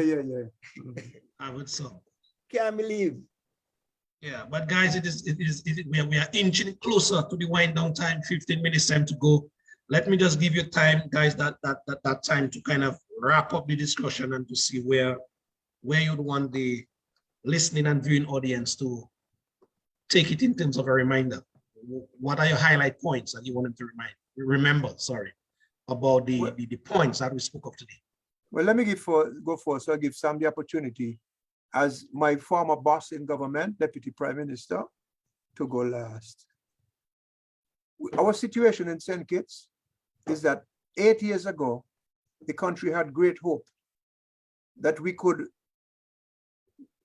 be propelled into a new dispensation of good governance, accountability, vision, compassion, running a country on the basis of harmony, man and man and man and nature, and looking at us as part of a region that needs to get together to establish its place in the world. There was a lot of hope. That has been dashed. The team unity arrangement has cracked like an egg, and the country is very upset, very disappointed, and we have to go to an election. That's simple, in a nutshell, the situation. I'll end by saying, Lofty, congratulations to you again on the hard work you're doing to bring truth to power and to bring political and social justice to the beautiful island of Dominica and through Dominica to the region. And I want to wish you all the very best as you continue your work. God bless you, brother. All right, Dwyer, thank you very much. Sam? Yeah, I want to echo what Dwyer has just said. I want to thank you for the invitation to speak to the people of the region on this critical issue. I know the region is locked onto this. There were some 8 years ago or 7 years ago when we started. And I want to thank the region for the support they've given. They were looking to us, like Dwyer said, and like you have been saying, as a beacon to take this thing forward. We thought that things had gone a little awry, that we had lost our way a little, and Team Unity presented an opportunity for us to go back on track. Team Unity has failed miserably. And like I said, during the COVID situation, we had not only an opportunity some 7 years ago when we started. But COVID gave us another opportunity where we could bring this this country together. I had a way of saying that COVID was God's way of presenting an opportunity for us to see the humanity, to bring out the humanity in man. And again, the government failed. And so really, we have no option. We have no other option but to change them. In fact, they have decided that they should change themselves. What is happening now is an admission by themselves that they have failed. And so we have to accept that and to go back to take our country in a new direction. I believe that the Labour Party has a good opportunity. The Labour Party has always been the party that look for the development of the country, the development of the people. And I believe that the Labour Party can do that again. And we are looking to the party, the Labour Party, listening to the people, observing the proper principles and values of the upliftment and advancement of our people and our country. And I believe that there's hope for us under the leadership of Dr. Terrence Drew. All right, well, Brother Dwyer, Brother Sam, let me, on behalf of the many persons, 200+ persons who are glued to the live at this time, listening on and viewing the conversation, let me thank you very much for coming on this afternoon to put in context from your perspective, that is the situation that has engulfed you guys in St. Kitts and Nevis of late. I wish you guys all the best. I wish you guys, you know, as a people, as a country, all the best. And thank you for coming on. We'll keep that communication line open. And if anything develops, please feel free to contact yours truly and we can push out the message for you. All right? That's right. Appreciate that. That's for sure, brother. God bless. Thank you. Take care. Thank you very much. Take care. Take care. God bless. God bless Dominica too. Thank you, brother. Take care. Yes, man. All right, Dominicans, yes, that is it. Thank you very much for being part and parcel of that all-important conversation with Brother Dwyer Astafan out of St. Kitts and Nevis, and his brother as well. Well, not blood brother, but you know, colleague and countryman, Brother Sam Condor. These gentlemen, we had a very interesting conversation with them this afternoon. We have been hearing on our airwaves in Dominica for some time, really a very troubling situation that St. Kitts has found itself of late, in terms of we're hearing about pressure on the Prime Minister to basically give up that position in the interest of country. And we're also hearing that the Prime Minister himself is pushing back at those suggestions as well. So the battle as it will continues, but we will keep updating you right here on the Civic Vibes social media platform, where you guys will be updated with as everything unfolds in St. Kitts and Nevis. All right. It is about 10 minutes to the hour of, let me see, yes, 10 minutes to the hour of 6 o'clock. We have a next segment or second segment. We're supposed to be having a conversation with Brother Gabriel Christian. We're supposed to be having that conversation with him coming up at 6 o'clock. And also sometimes later in the conversation, when we are there with Brother Gabriel, Brother Zed Lloyd will chime in as well on just basically talking about the situations that confront us as a people in Dominica. Oh, I forgot to mention this afternoon before we start, my co-host, Paula Celestine. She's not here with us this afternoon in the flesh. She's somewhere outside the police headquarters, basically standing up in solidarity with our brother, Dr. Thompson Fontaine, who is now locked up in the police cells at the headquarters in Roseau. So she and other patriots of Dominica, they are standing, hence her absence here this afternoon. So Paula, kudos to you, kudos to the persons who are out there standing in solidarity with Dr. Thompson Fontaine at this time. Dominicans, let's take a little musical break, as it were. And when we come back, we're gonna try hook up with Brother Gabriel Christian, and sometimes later, as I said, Brother Zed Lloyd. For all those of you who are on the live, thank you very much. Persons like Kempton, Paul. Kempton, long time to see, brother. Out there doing great work for Dominica. Tara Schillingford, thank you very much. Joe Benjamin, Adelaide Joseph, Bernard Aline, Owen Prosper. You know, we just have a whole bunch of civic-minded people on the live here with us this afternoon, like every other afternoon.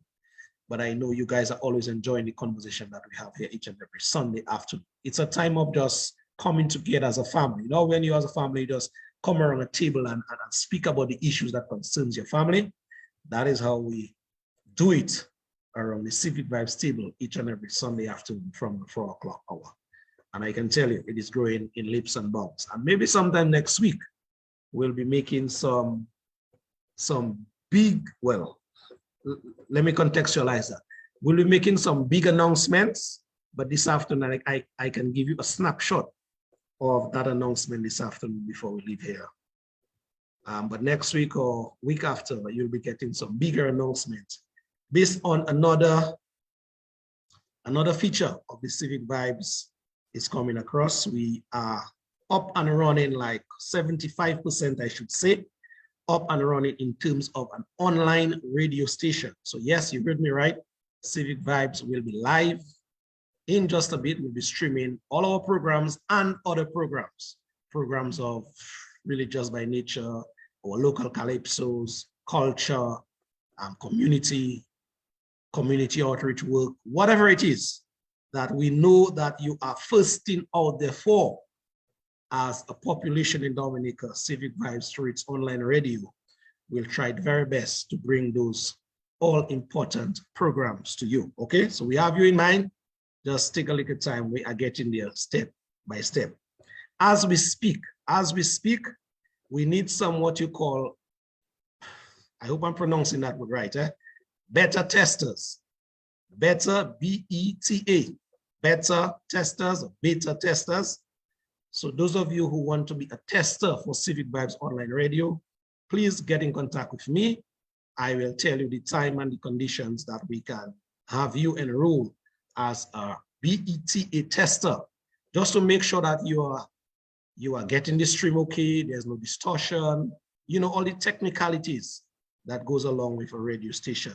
You can be part and parcel of that testing process, that testing phase, up until we kind of launch the radio program to bring to you all the very interesting documentaries and programs and whatever it is that you guys are thirsting out there for. When I go out there in the public, when I go out there in the communities, my ears is glued to the ground. So I have a good feel of what you guys are yearning for out there in terms of programming content. Dominica, by and large, I can tell you, the sort of what goes on in radio business in Dominica, radio is a very important tool. And what goes on in radio could be much improved. You have this political tribalism every day going on. That has its place. But apart from that, there are more things happening. There are better things happening, as it were. And I think our journalists or persons in the media, they are falling short in that department. So Civic Vibes and its team, we are trying to play our part in kind of bringing that back, as it were, so that you guys out there in Radio Land can have an alternative in terms of proper listening material. All right. Presently, those of you who want to be part and parcel of the testing phase as we speak, please get in contact with yours truly or Paula Celestine. My number, those of you who don't know it, that's supposed to be a public number by now. It is 1-767-245-2396. Again, I want to repeat, 1-767-245-2396. Please give me a shout or give Paula a shout at 276-6174. 276-6174. Those of you, after we finish the program or you are there right now, you can now go on the Play Store. Just go on your homepage, go in your Play Store and enter 767 Radio. All right, 767 Radio. Now that is one word. There's no space in between there. Type in 767 Radio, and then you can download that. That will give you an idea of the testing phase that the online radio that Civic Vibes is soon to bring on stream you can be part and parcel of what is happening there still. Okay, again, it is 7-6 radio. You'll see a little icon of Dominica, a little mic, a little nice orange background. It is a lovely, lovely, lovely little icons right there. Okay, so please feel free to download that app, and so you can be part and parcel of the testing phase as we move along. Again, persons who want to be part and parcel of the more intricate phase of the beta testing, please feel free to get onto me, and then we can tell you how you can be part and parcel of that process. All right, Dominicans? Yes, let us take a little musical break now, as I said, as we try to make contact now with Dr. Well, he's a doctor in his own right, Gabriel Christian, and also sometimes later,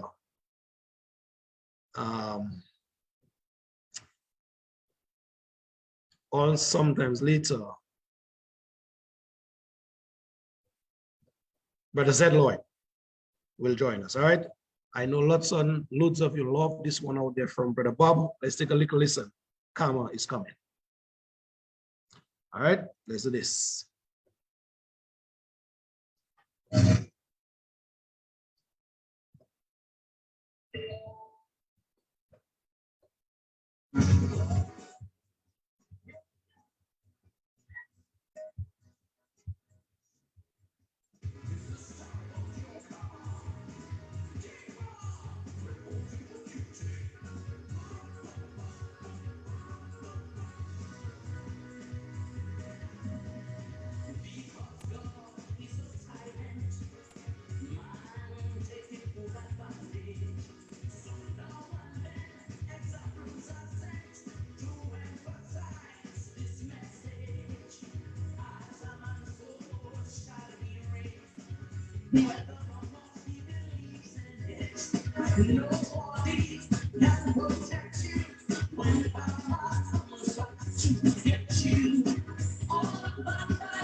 Getting out, it's getting hard. I have to try something to earn a living. I was dressed as cheap for my customers to see. When they see the product, they will support me. I tried selling me, that not telling. That she increased something, that not telling.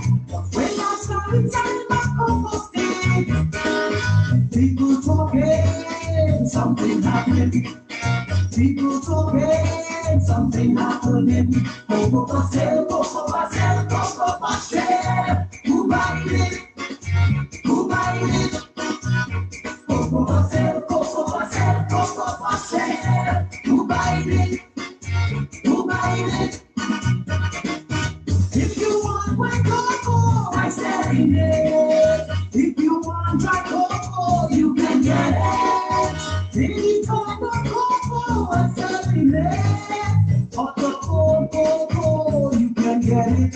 Cocoa for sale, cocoa for sale, cocoa for sale. Who buying it? Who buying it? Cocoa for sale, cocoa for sale, cocoa for sale. Who buying it? Who buying it? One thing.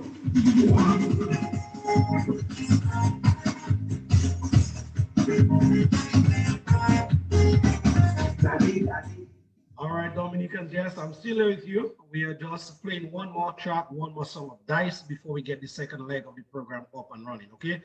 I'm trying to locate Brother Gabriel Christian and also Zed Lloyd to join in for the second leg of the conversation. In my I'm most of the most educated people living surrender existence. And the best way to get into trouble is to try and liberate oppressed people who don't know where they stand. They don't understand that binding together people's power is the only solution for our land. For people to shut me up, people feel free to talk in communist and Venezuela. What is the thing? People protesting. People to shut me up. Are we got free to talk in Dominica? Anantia, we just said to me, all right around there. Give me, they just want to kidnap me. We're living in no communist country.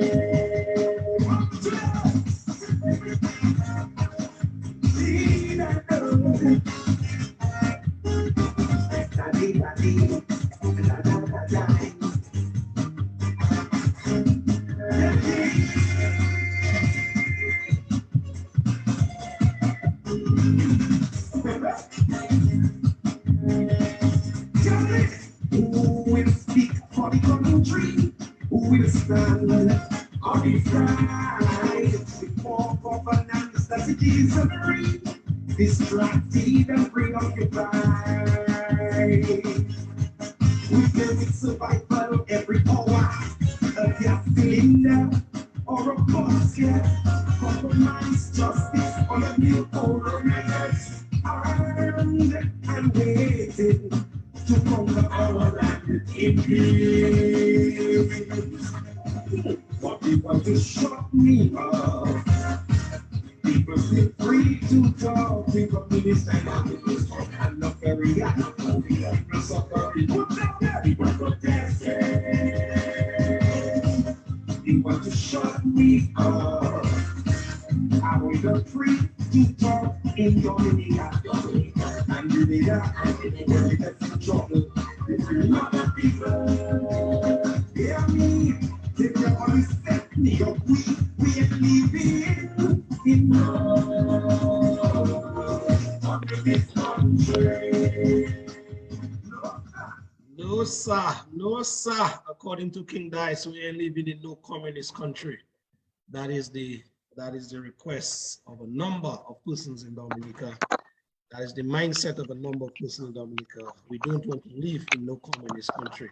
Dominicans, yes, thank you very much for sticking around here first whilst we took our break. I'm trying to still locate Brother Gabriel Christian, which he told me earlier that he was on some other meeting. Maybe he'll be joining us a little late. Zed Lloyd was supposed to be joining us a little later, but you know, sometimes our life don't work out how you want it to be. But Brother Zed Lloyd is there, and so we will start off the conversation with Brother Zed Lloyd, patriotic brother, always on point, Zed Lloyd. Well, we know the stance of Brother Zed Lloyd already, some of us, huh? So expect for a very fiery conversation tonight as we go. Brother Zed, good evening to you. How are you keeping, brother? Lofty, can you hear me? I am hearing you. I'm not seeing you. All right, just give me 1 second because I expect you to come on later. So I'm setting up my light and everything. Just give me a few, please. That. Okay, so let me just play a song still, continue Dice, and set up your vibes, and then we'll get to you in like 2 minutes. All right, bless. Thank you, brother. Yeah.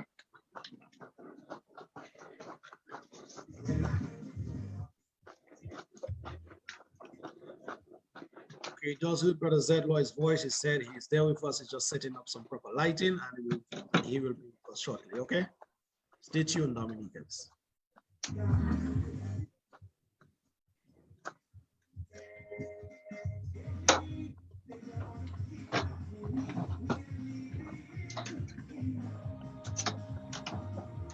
communist country.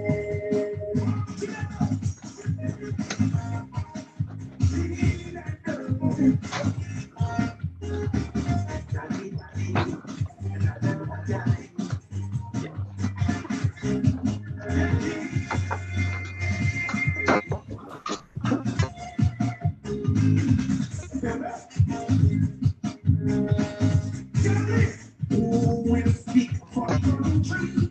Who will stand on his right? For governance that it is free, distracted and preoccupied. With survival of every hour, a gasoline or a basket, compromise justice on a new course. Armed and waiting to come the call in peace. But people to shut me up. People say free to talk. People do this kind of thing. People suffering. People protesting. People to shut me up. I will free to talk in Dominica. And really, that's the trouble. Between a lot of people. Hear me. They always set me up. We ain't living in on this country. All right. Yes, we end living. We can't afford to live in any communist country at this time. It's my pleasure. I can see Brother Gabriel Christian. He is in the frame. So, Brother Christian, good evening to you, brother. How are you? Well, a pleasant good evening and a blessed good evening to you, Brother Lofty. And I want to just thank you and Brother Zed and all those who are involved in Civic Vibes for doing this, because truly we cannot have a democracy unless we have civic duty assumed by every citizen. Democracy is not a spectator sport. You have to be involved. It's not about just simply voting every 5 years and giving your life to a politician, but you have to volunteer your time in the school. You have to volunteer your time with youth organizations. I knew Zed Lloyd as a young man, in 18, when he was president of the newly founded National Union of Students, which would have been the successor to the Dominican Federation of Students, in which I was involved as president during the independence period. And lo and behold, in the notebook that I still have at my home, which is 40 plus years old, Zed is in there, and the treasurer is no less a person than Thompson Fontaine. Yes, sir. Yes, sir. I was a student. I was a staff advisor. Remember those days, Zed? Yeah, man. Thank you, Zed, for all you do for us. Yeah, man. God bless. God bless. As we resolve this evening to do all we can to free our brother and all the other captives of this cruel dictatorship that has foisted itself on our country.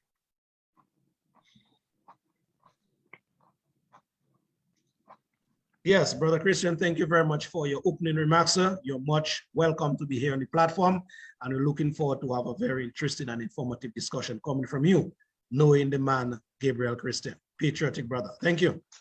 Thank you, sir. Zed Lloyd, no stranger to Dominica, no stranger to Dominicans. Greetings, my brother. Greetings and blessings. Yeah, greetings. Wish we were greeting on a happier note, but I think in many ways it's a good note. I think in many ways it's a necessary note. And so I want us to maybe divert and take a different perspective a bit tonight. I think it will be an interesting conversation. You know, we haven't, given myself and you, we haven't really sat in a while and had a really, you know, proactive, almost revolutionary conversation, which I think is necessary at this point in time in the country. So I won't say much for the intro. It's just, you know, peace and blessings. Thanks to the people listening. Let's, you know, time for some real talk. Yes, brother. Yes, indeed.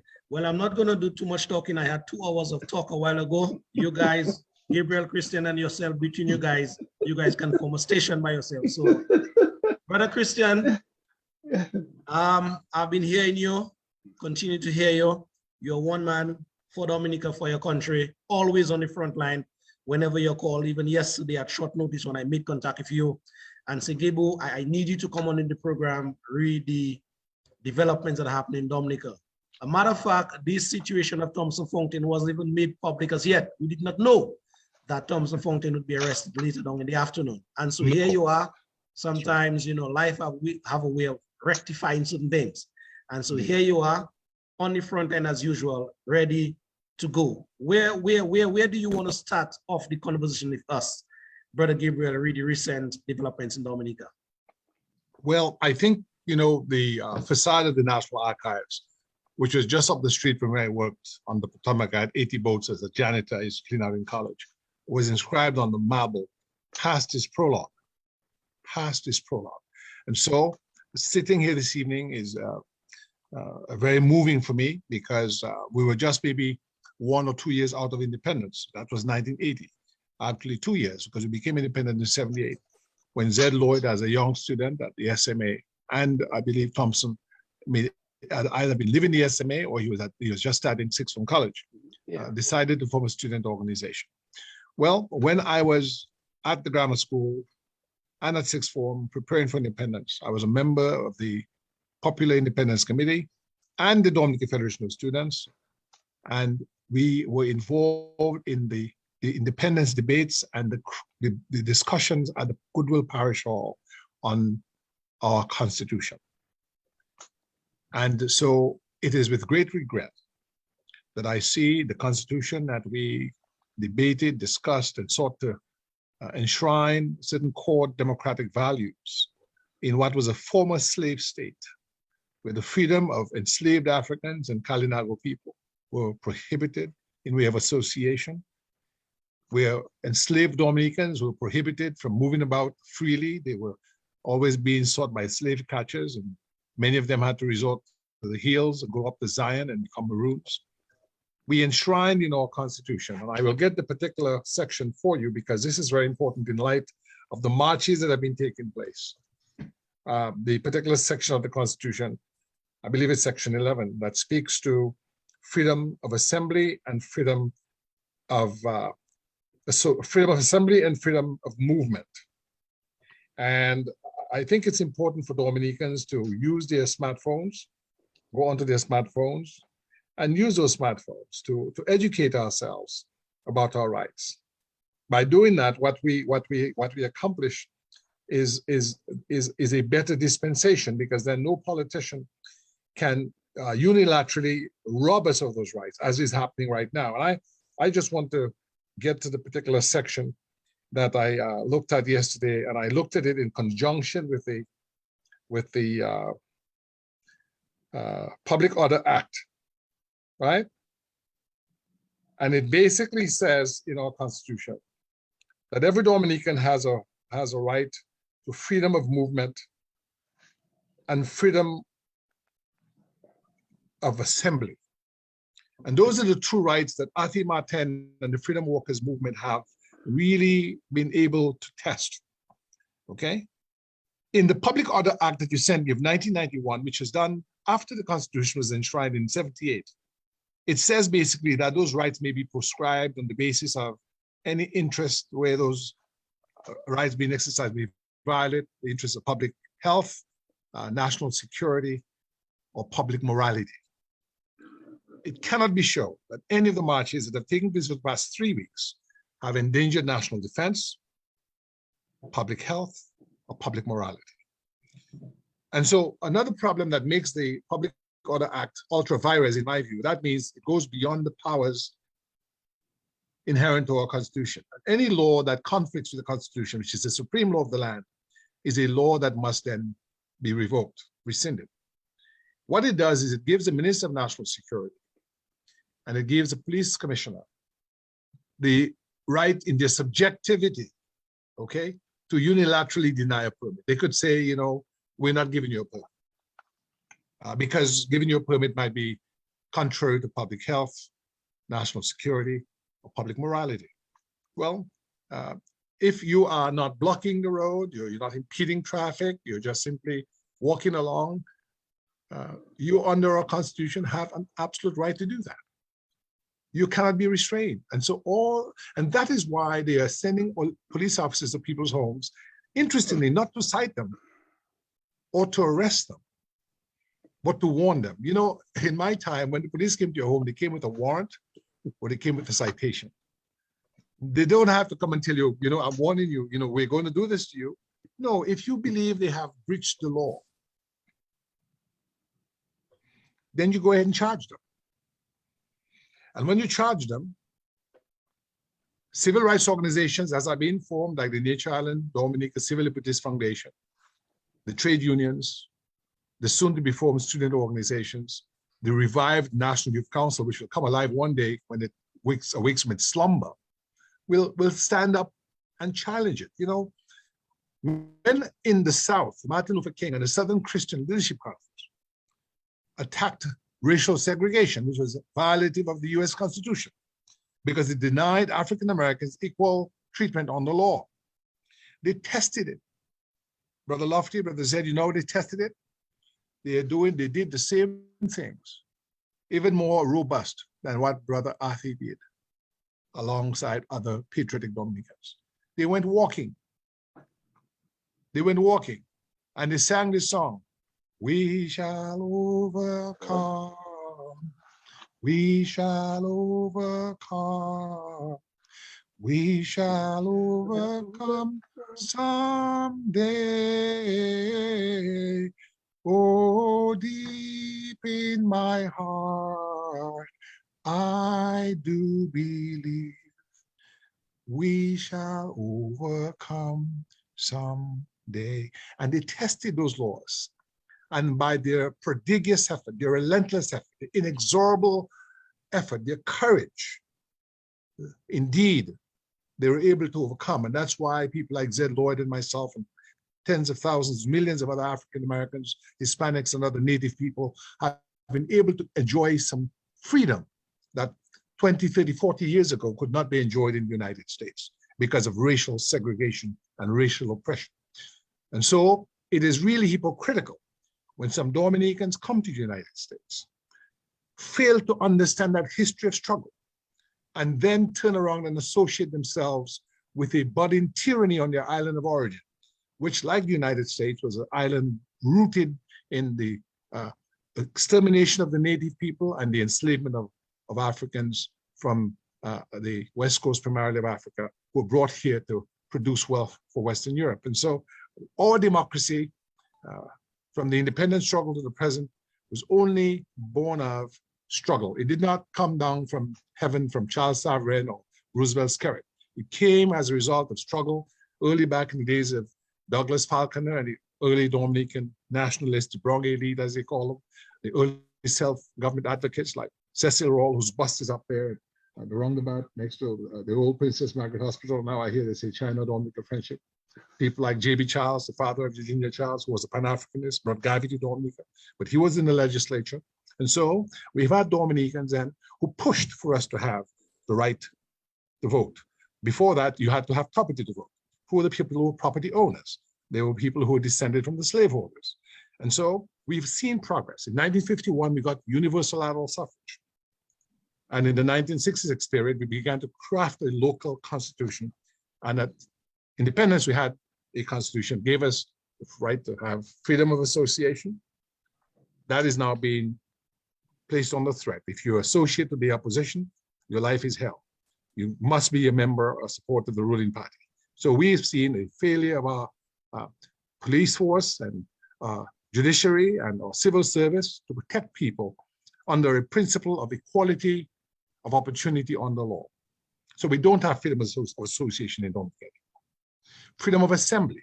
We don't have freedom of assembly. Anytime there's people gather in Dominica, the police come out with machine guns, dressed for war, shoot tear gas, as they did at Salisbury and at other events. They frustrate the ability of Dominicans to assemble. Movement. They routinely frustrate the ability of Dominicans to move.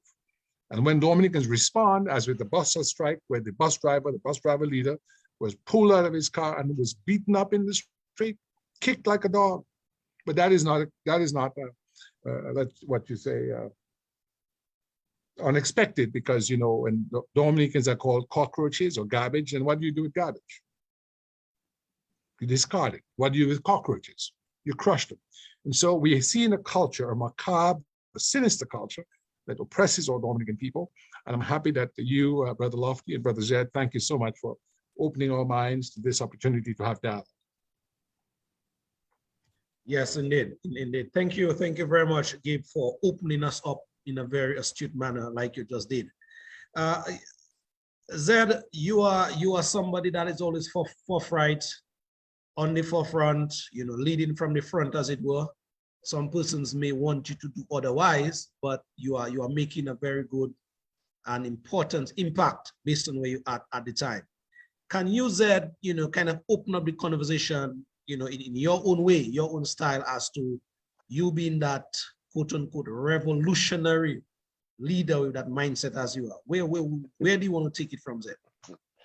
Well, Gabe laid the platform properly, you know, historical perspective. It is always the best place to start. You know, you set up historical premise for your conversation. And I always love that about Gabe. There's something that we've always, you know, enjoyed. I think, Lofty, there's a lot of chatter in the air about Dominica not being a democracy. And I want to veer into that a bit. I want to put a nail on that and announce that Dominica is a democracy, Lofty. Dominica is a democracy. The reason why democracy is not working in Dominica is because the people who are supposed to be part and parcel of democracy are not playing their part in democracy. And I want to start with the Thompson thing a bit. I mean, Brother Thompson been out of Dominica for a while. We've always known, I live in the US and I know Thompson is going to get arrested when he go home. It wasn't a secret. It wasn't we knew Thompson would get arrested when he returned to Dominica. Now, the fact that we know Thompson going to get arrested before he go back to Dominica, we're supposed to be ready for Thompson's arrest when he comes back to Dominica. We were supposed to have been at that airport. We were supposed to have heralded Thompson's return this week on cue. We were supposed to have spoken to Thompson. You see, this anti-movement that is happening in Dominica is happening because of secrecy, Lofty. The movement wants to do everything secretly. They don't want to do. That does not work at this stage of the struggle. You have to be on the footstep. You have to be on the step foot, not backpedaling, not reacting. And this struggle has just been reacting, waiting, reacting, waiting. We were supposed to have a serious cadre at Marigot ready for the police when they come for Thompson. That is the level the struggle has to take it to, Lofty, a preemptive sort of concept. When you deal with this police and Roosevelt and them on that preemptive nature, like we dealt with, you remember that time when they came on that issue of the laws and electoral reform? Yeah. You see what our preemptive or preemptive action led to? They did not even test our strength. You see what I'm saying? And so, Lofty, especially your role in the movement, and like I tell you, home is home, and it's just a matter of time. It's just things falling in place. But with brothers like you, and brothers like Kent and Lennox, all these guys, I want these guys to move into a preemptive mode in the struggle. That is how we are going to effectuate democracy. We're playing too much catching up. You see what I'm saying? So if we had organized for Thompson, these policemen would be in a whole different mindset. They would have to think twice. They would have to, wow, a crowd at Marigot, people ready, motorcade ready, Thompson. Is a whole different ball game. So in that Thompson issue, I want to use it as an example of how we're supposed to change strategies moving forward. It's same thing with the march.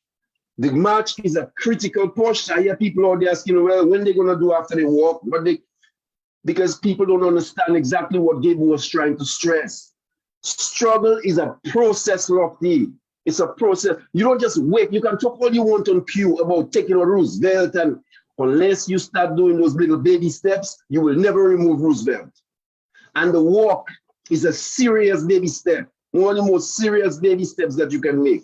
Because, Lofty, every time any new person takes a walk on Wednesday, that is one person, Lofty, that is no longer afraid of saying, I am in disagreement with this process in Dominica. And so I want us to kind of carry that a little this afternoon, you know, as we move on and take it to that proactive thing. We're always talking about scary. I want us to talk a little less about scary this afternoon, Lofty. I want us to talk about this movement. and how we can centralize it and organize it, database it, make sure you have numbers for people. We're supposed to have a serious 150 cadre that on call. When they get that text, they're on call.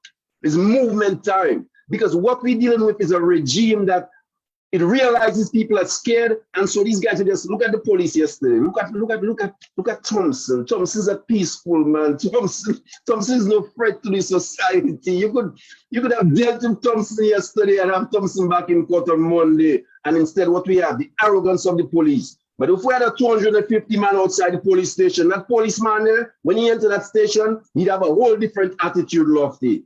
You get me? A whole different attitude. So I want us to emphasize the movement this afternoon and the things that we can not undercover, bold-facedly, because we're not about any kind of thing that is destructive to society. We're not trying to instigate violence. We're not trying to go and, we're not on that mission. So we don't have to be afraid to talk about the things that we're going to do. They don't have to be behind closed doors. NJAM and these organizations need to come out more boldly and forcibly. We need an active process. This happy thing, they have to get behind happy and support the work. Make sure buses happen. Quadrille the thing. It's not just wait and say happy running the thing. Forget about that. Happy made the first step. Let's make the second, the third, and the fourth, and the fifth step.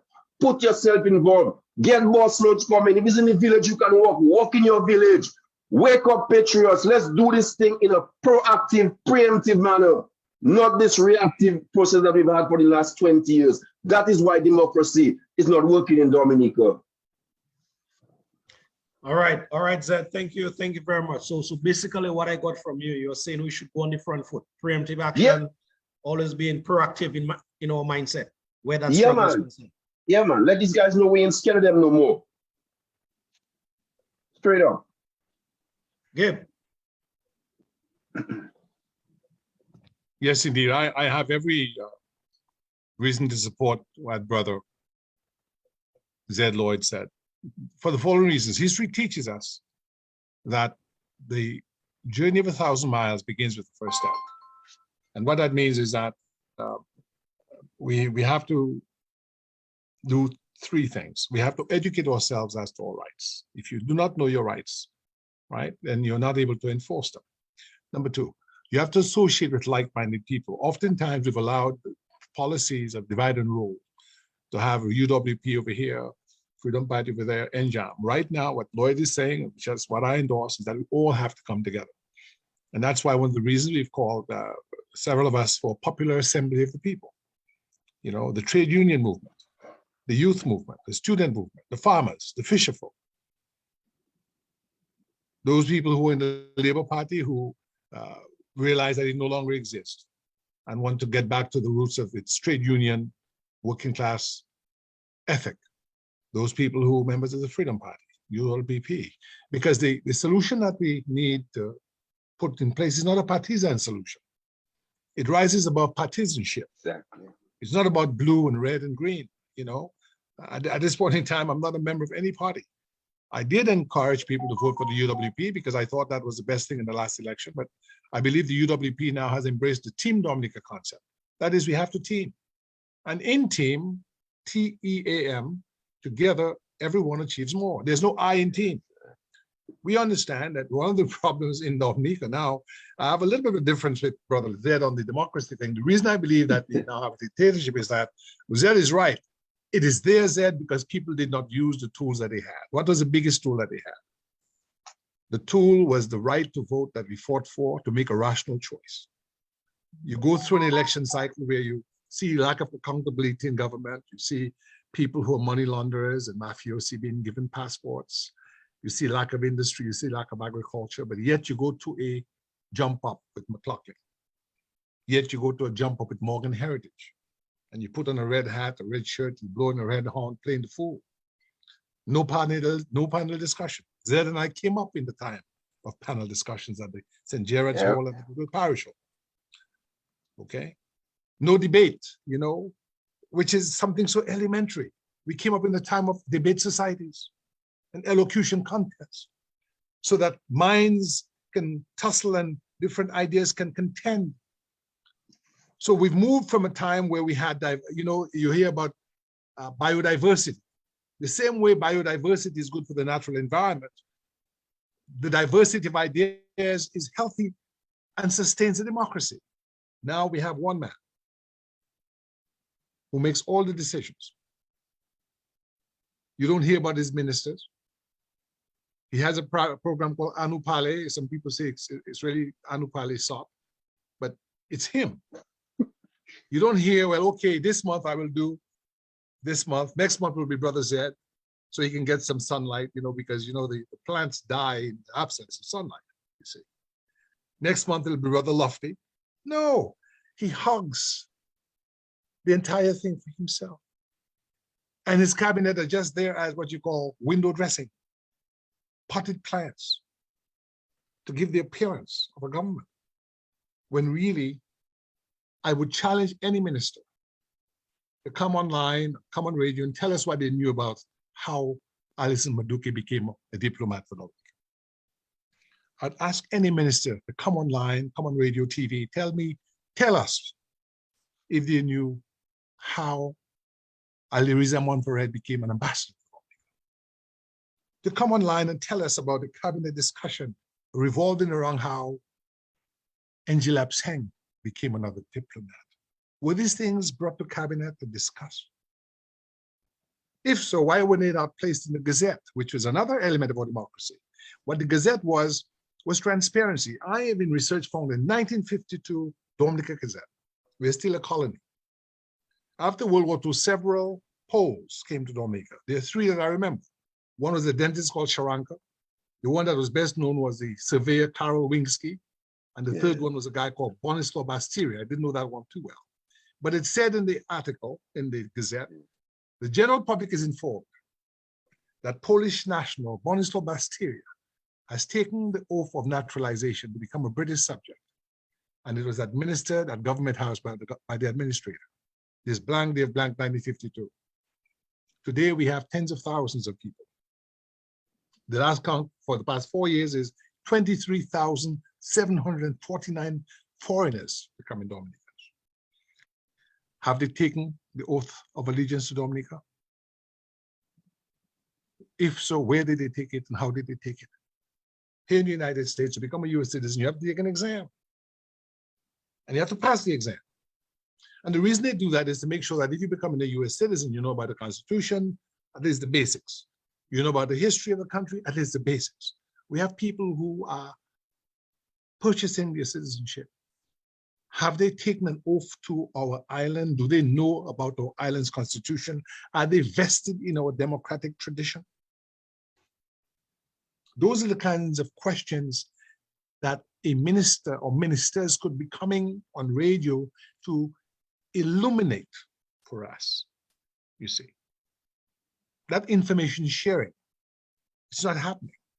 And so in that sense, Brother Zed is right in that the structure is there, but because of our slackness and our lack of use of that structure, we have allowed for dictatorship to evolve.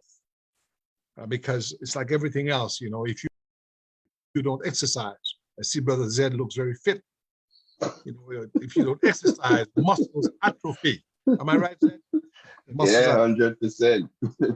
So this evening, we are making a call for all opposition and democracy forces, the youth, the students, the leader of the opposition, Mr. Linton, to come together, folks.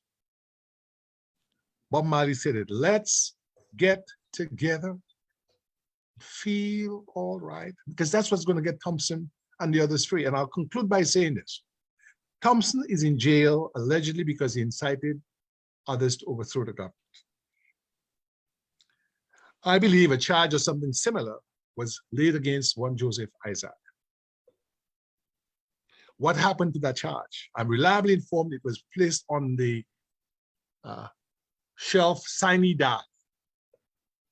Here in America, there's something called a right to speedy trial. Within 6 months of a charge or indictment, you have to go to trial.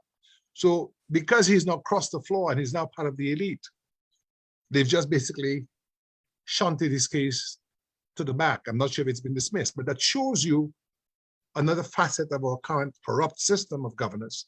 That is, you have two systems of justice.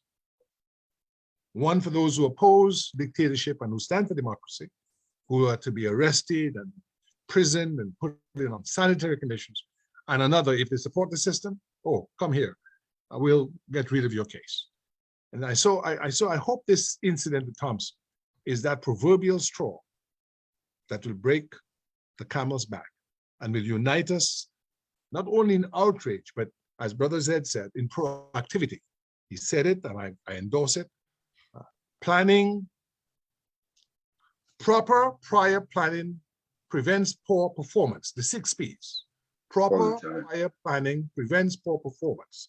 And I totally endorse his reference to use of technology. We have to be organized because that is what is going to be required to take us to the promised land. Thank you so much. Yeah, thank you, Gib, for. By the way, I see we have Justice Irving. You may want to ask. Oh, Justice Irving is in. Yes, sir. Dr. Irving Andre, welcome to the conversation. Greetings, brother.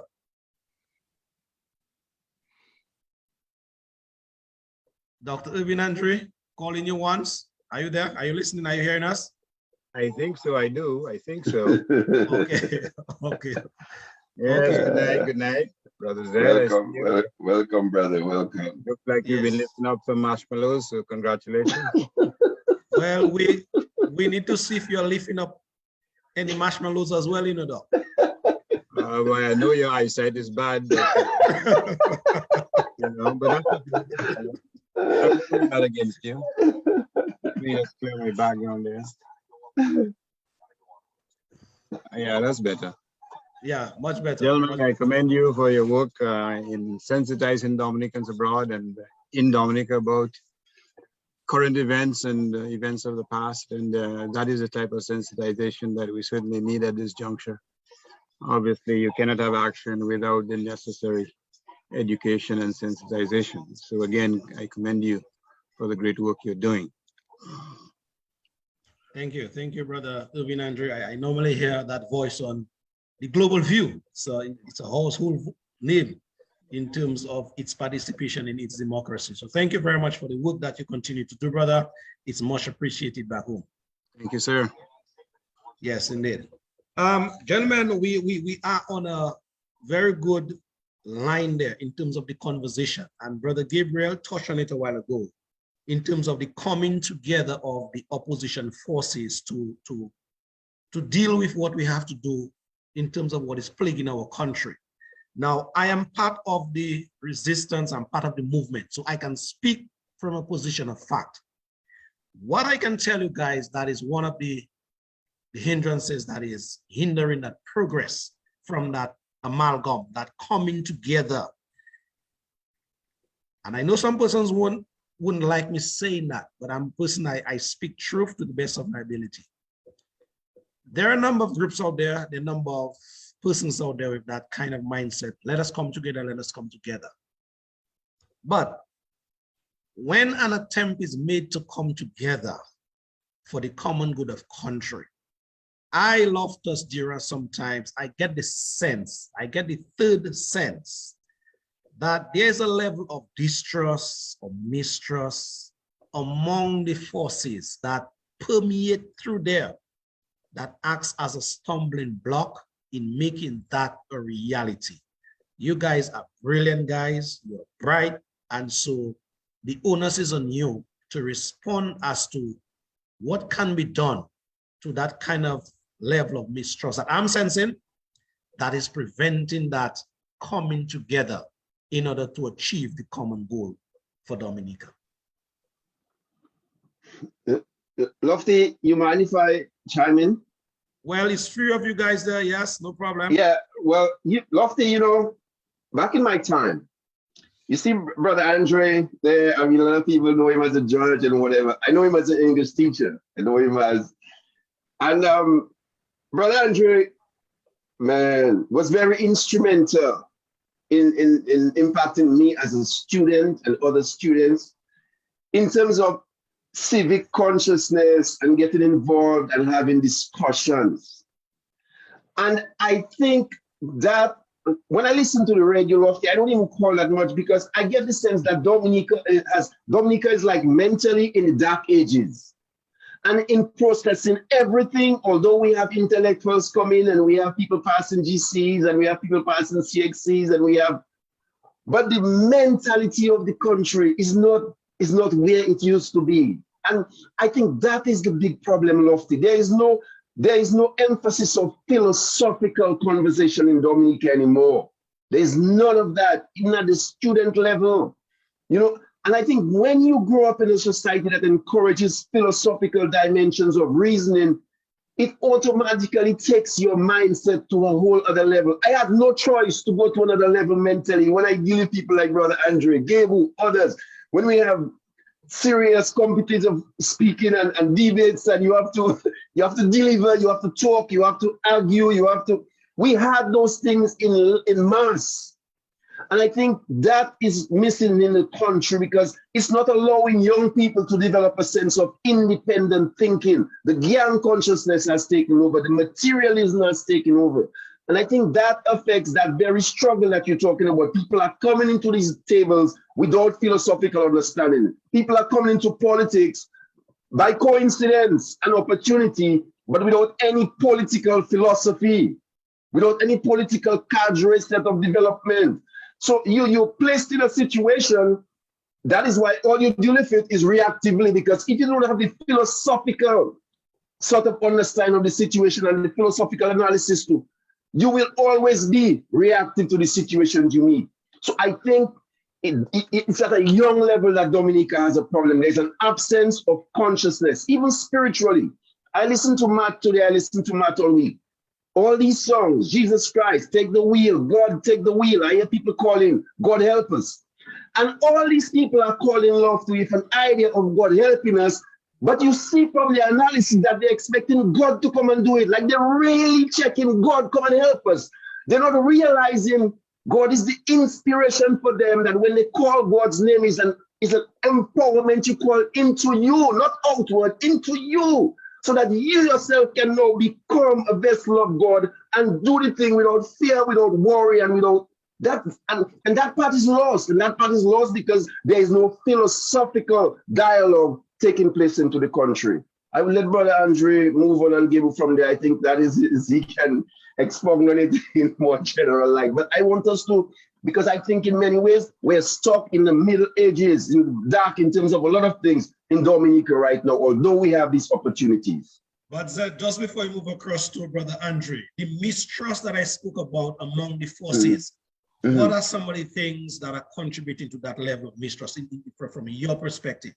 Well, that's what I'm saying. If people had, you see, when you look at things philosophically, jealousy and all these things and these material things, you already lips and bones over these things, when you have philosophical consciousness, Okay.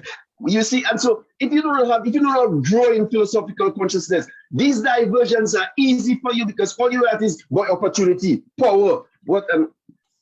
But if you understand things philosophically, you understand you are there for a bigger purpose. The people struggle, you see, and so it's that, and we have a lot of non-political people in the political paradigm right now, and they're not taking time to even take themselves to a next level politically. Where's the reading? Where's the books? Where's the no gathering? I don't hear political parties calling for a book discussion. I don't hear them calling. Dr. Andreas produced some excellent work. We need to, all those things is part of the struggle, not just focusing on Skerrit. We have to set the basics right, and then Skerrit will become an afterthought when we deal with the right things. An afterthought.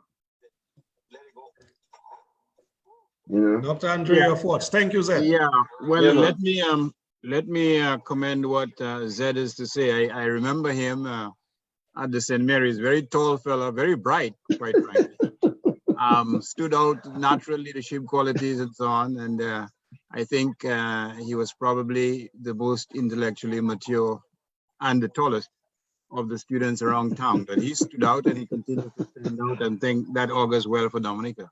But he's right on a number of fronts. I don't think for some reason we've achieved the level of maturity where we should be right now, to be honest with you. And I think there is enough blame to go around. part of the blame is the fact that as a people, we are not sufficiently and intellectually mature.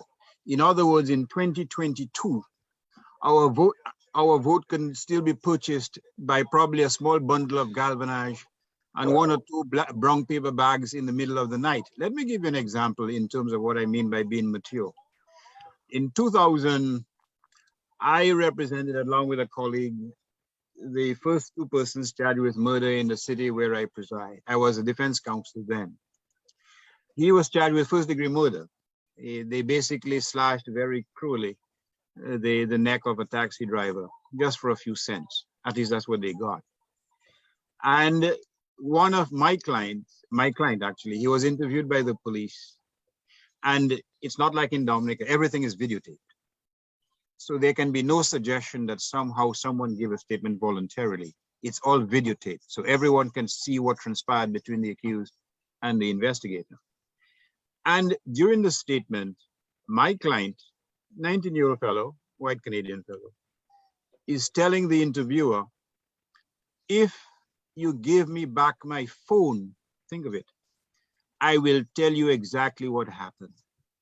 So here's a fellow so divorced in terms of his rights, he's offering that he will give a full confession if the police gives him back his phone. And that is somewhat analogous to, unfortunately, what goes on in many instances in Dominica today. Matt had a fellow, a jolly fellow, and he gave a wonderful analogy. It's like you stealing someone's purse, and the person who stole the purse is taking $10 out of the $1,000 in that purse and give the owner a $10 gift. You see what I'm saying? And the person who receives the gift is totally content with having a gift. And this is basically where we are. Look at the question of Portsmouth. Look at the question of Granby. During the elections, there are Dominicans, and I can attest to that because I know Dominicans in the United States and elsewhere, they were told, if I give you a ticket and pocket change, if you can go down and vote for the candidate in Roseau Central. Many of them did. Many of them went down to vote with the offer of a free ticket and pocket change.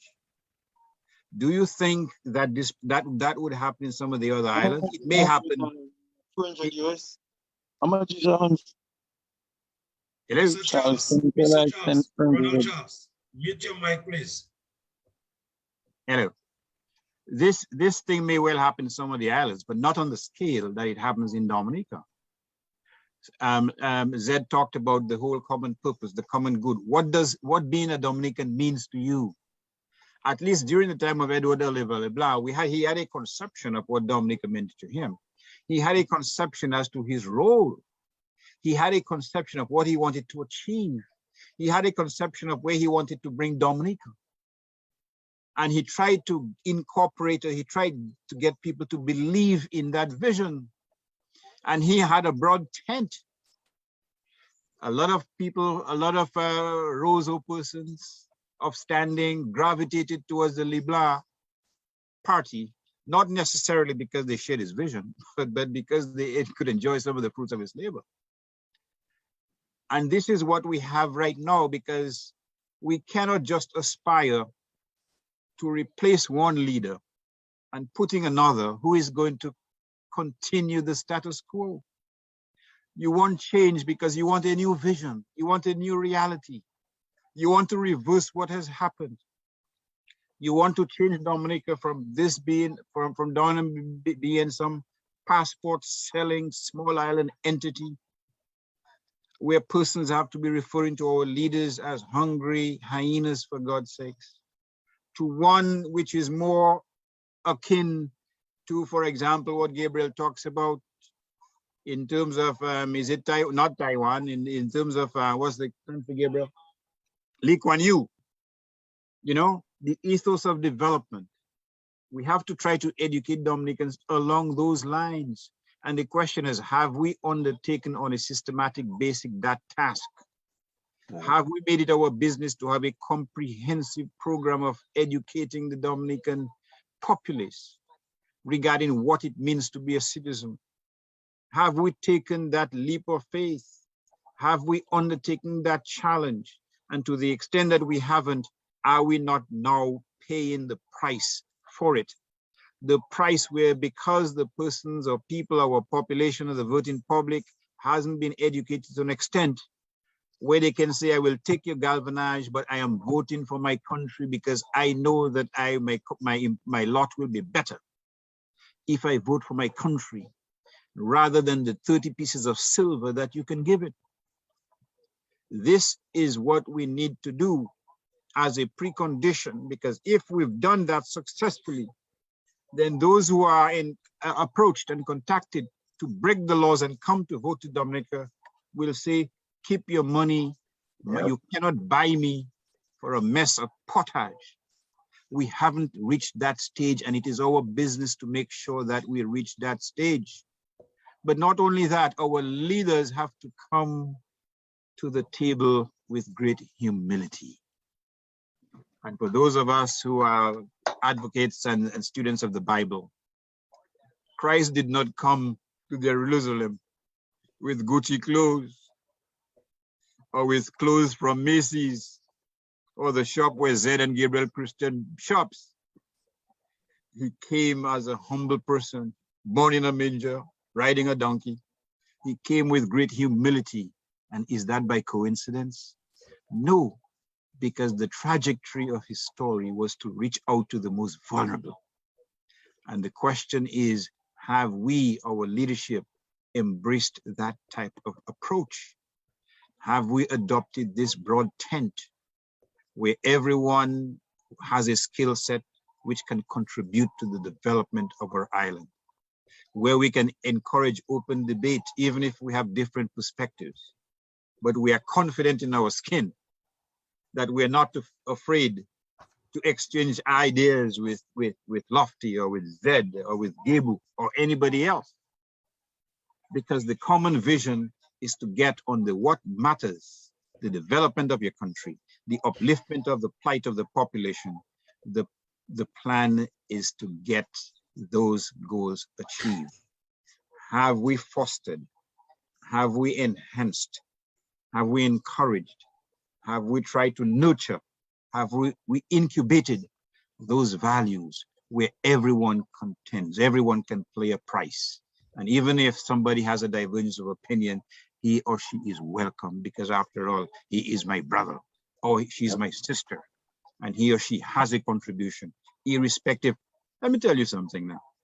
During the World War II, when thousands of Dominicans flooded Dominica from Guadeloupe in France to join the de Gaulle's forces in England and so on, there was an interview done by somebody as to why, and he was asking the French soldier in charge of the other French soldiers to be in Dominica, why is an 80-year-old man who is way past his age of being a soldier, why is he among the ranks? You know what the Frenchman said in French? Well, he can peel tomatoes. Sorry, he can peel potatoes. Because everybody has a role to play. Yes, a contribution. He can peel potatoes to put in the pot, to make food, to help feed the persons who are ready to take up arms. So I guess the message was, everyone has a role to play. You know, and sometimes I'm a little irritated when I hear comments to the effect that, why doesn't he or she come down to Dominica to participate in the struggle? The fact of the matter is, we all have a role to play. The fact of the matter, there are certain organizations that are strategically based and placed in an environment, particularly in North America, where they can sensitize the international public about what's happening in Dominica, and they can help to raise funds. We talk about boots on the ground. We have to also talk about money on the ground, because many of the challenges that we face can only be dealt with by way of massive fundraising, whether to launch a legal challenge, whether to launch peaceful demonstration to assist, whether to educate the public. We have to get all these forces working together like a well-oiled machine. If we don't adopt such a collective vision, quite frankly, the directorate will just pick off and pit us one against the other, because that's what dictators do. they pit, they create divisions within the ranks, and they basically, once you're divided, once you're isolated, which is exactly what is happening in the Ukraine, they can control their forces and they can give out little handouts. They can hijack or Isaac your integrity. They can do that because the common good is not paramount. And therein lies the problem. We have to be solid in our approach. We have to launch this fight on all fronts, the educational front, the fundraising front, in terms of being on the ground front, on all the fronts we can collectively. And there must be a realization that these are all an integral part and parcel of the fabric of protest.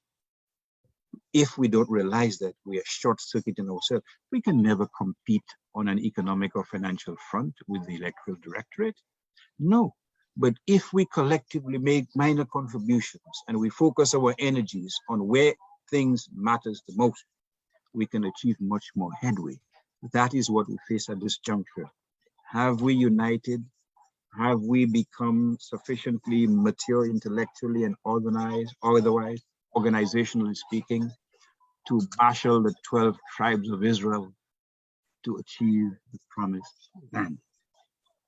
Have we done that, Lofty? Well, thank you very much, Brother Andre. We have not done that in earnesty to the extent that we are supposed to be, or we're supposed to be doing that. And part and parcel of that, it stems back to the question that I laid on the table a while ago. There's a level of mistrust among the opposition forces as to where Dominica goes. Can you shed a little light on that aspect of the mistrust that permeates among, that is hindering that process? You're absolutely correct. There's a level of distrust. There's a level of disunity. And again, that perhaps is a sensitive measure of our immaturity. Yeah. Again, in any movement, you will have divergent views. We should not be afraid to debate. And Zed alluded to that certainly in the 70s and so on, when quite frankly, people would look forward to exchanging ideas and so on. That is, debate is something which advances the intellectual or political consciousness of people. You know, it is not something to be feared, it is something to be embraced.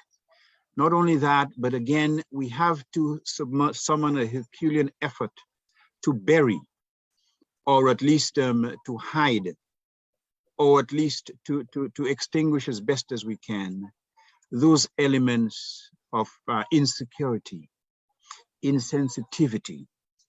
We have to realize that we at this particular juncture, as a gift from the Almighty, if you believe that there is one, that we have been placed in this situation to be able, hopefully, to make a contribution.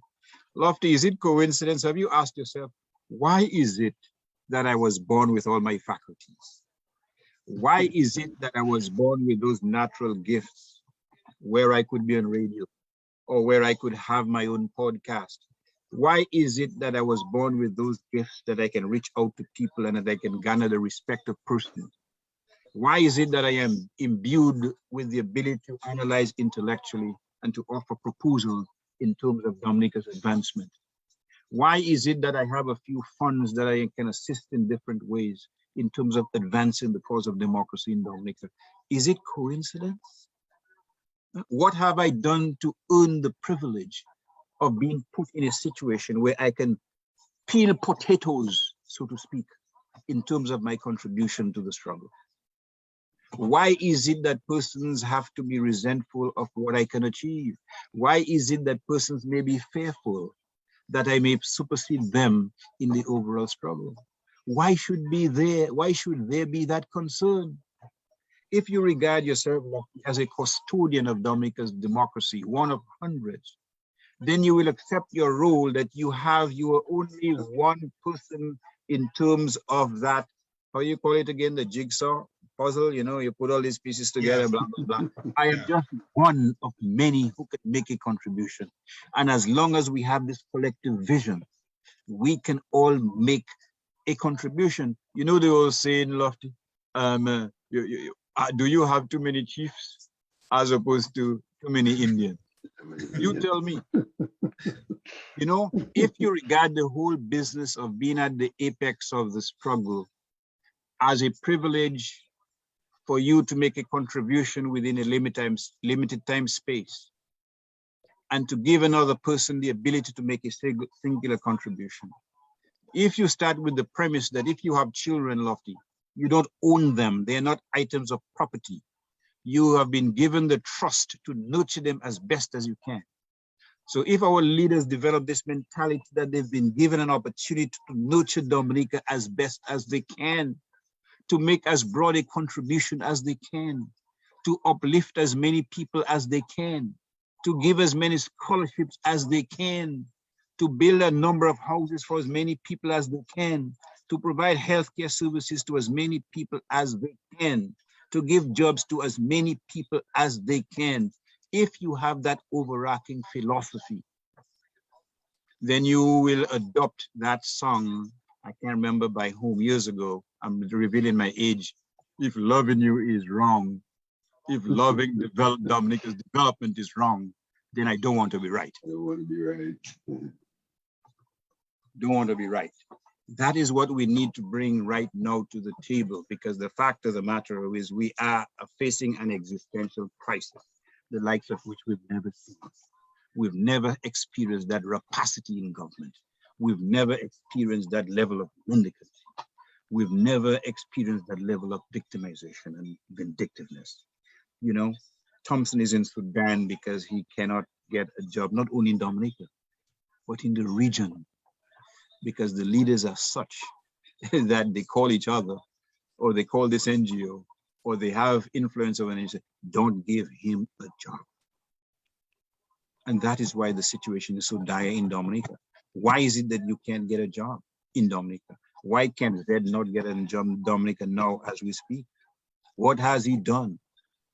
What contagious disease does he have? You know, rather than look at what he brings to the table. I mean, we are giving everybody but our own selves jobs. We're giving people privileges over Dominicans in Dominica within. We've banished the PWD. Why? So that we can give our cronies, we can give our, well, we can give our facilitators of money laundering opportunities in Dominica, and we can leave our people standing by the wayside. There are persons who've been in the civil service for decades, Lofty. Can you imagine? Have you ever thought of how you would feel if you find out that some political crony who doesn't have your experience, doesn't have your exposure, doesn't have your education, is given a commission of $7 million to build a hotel?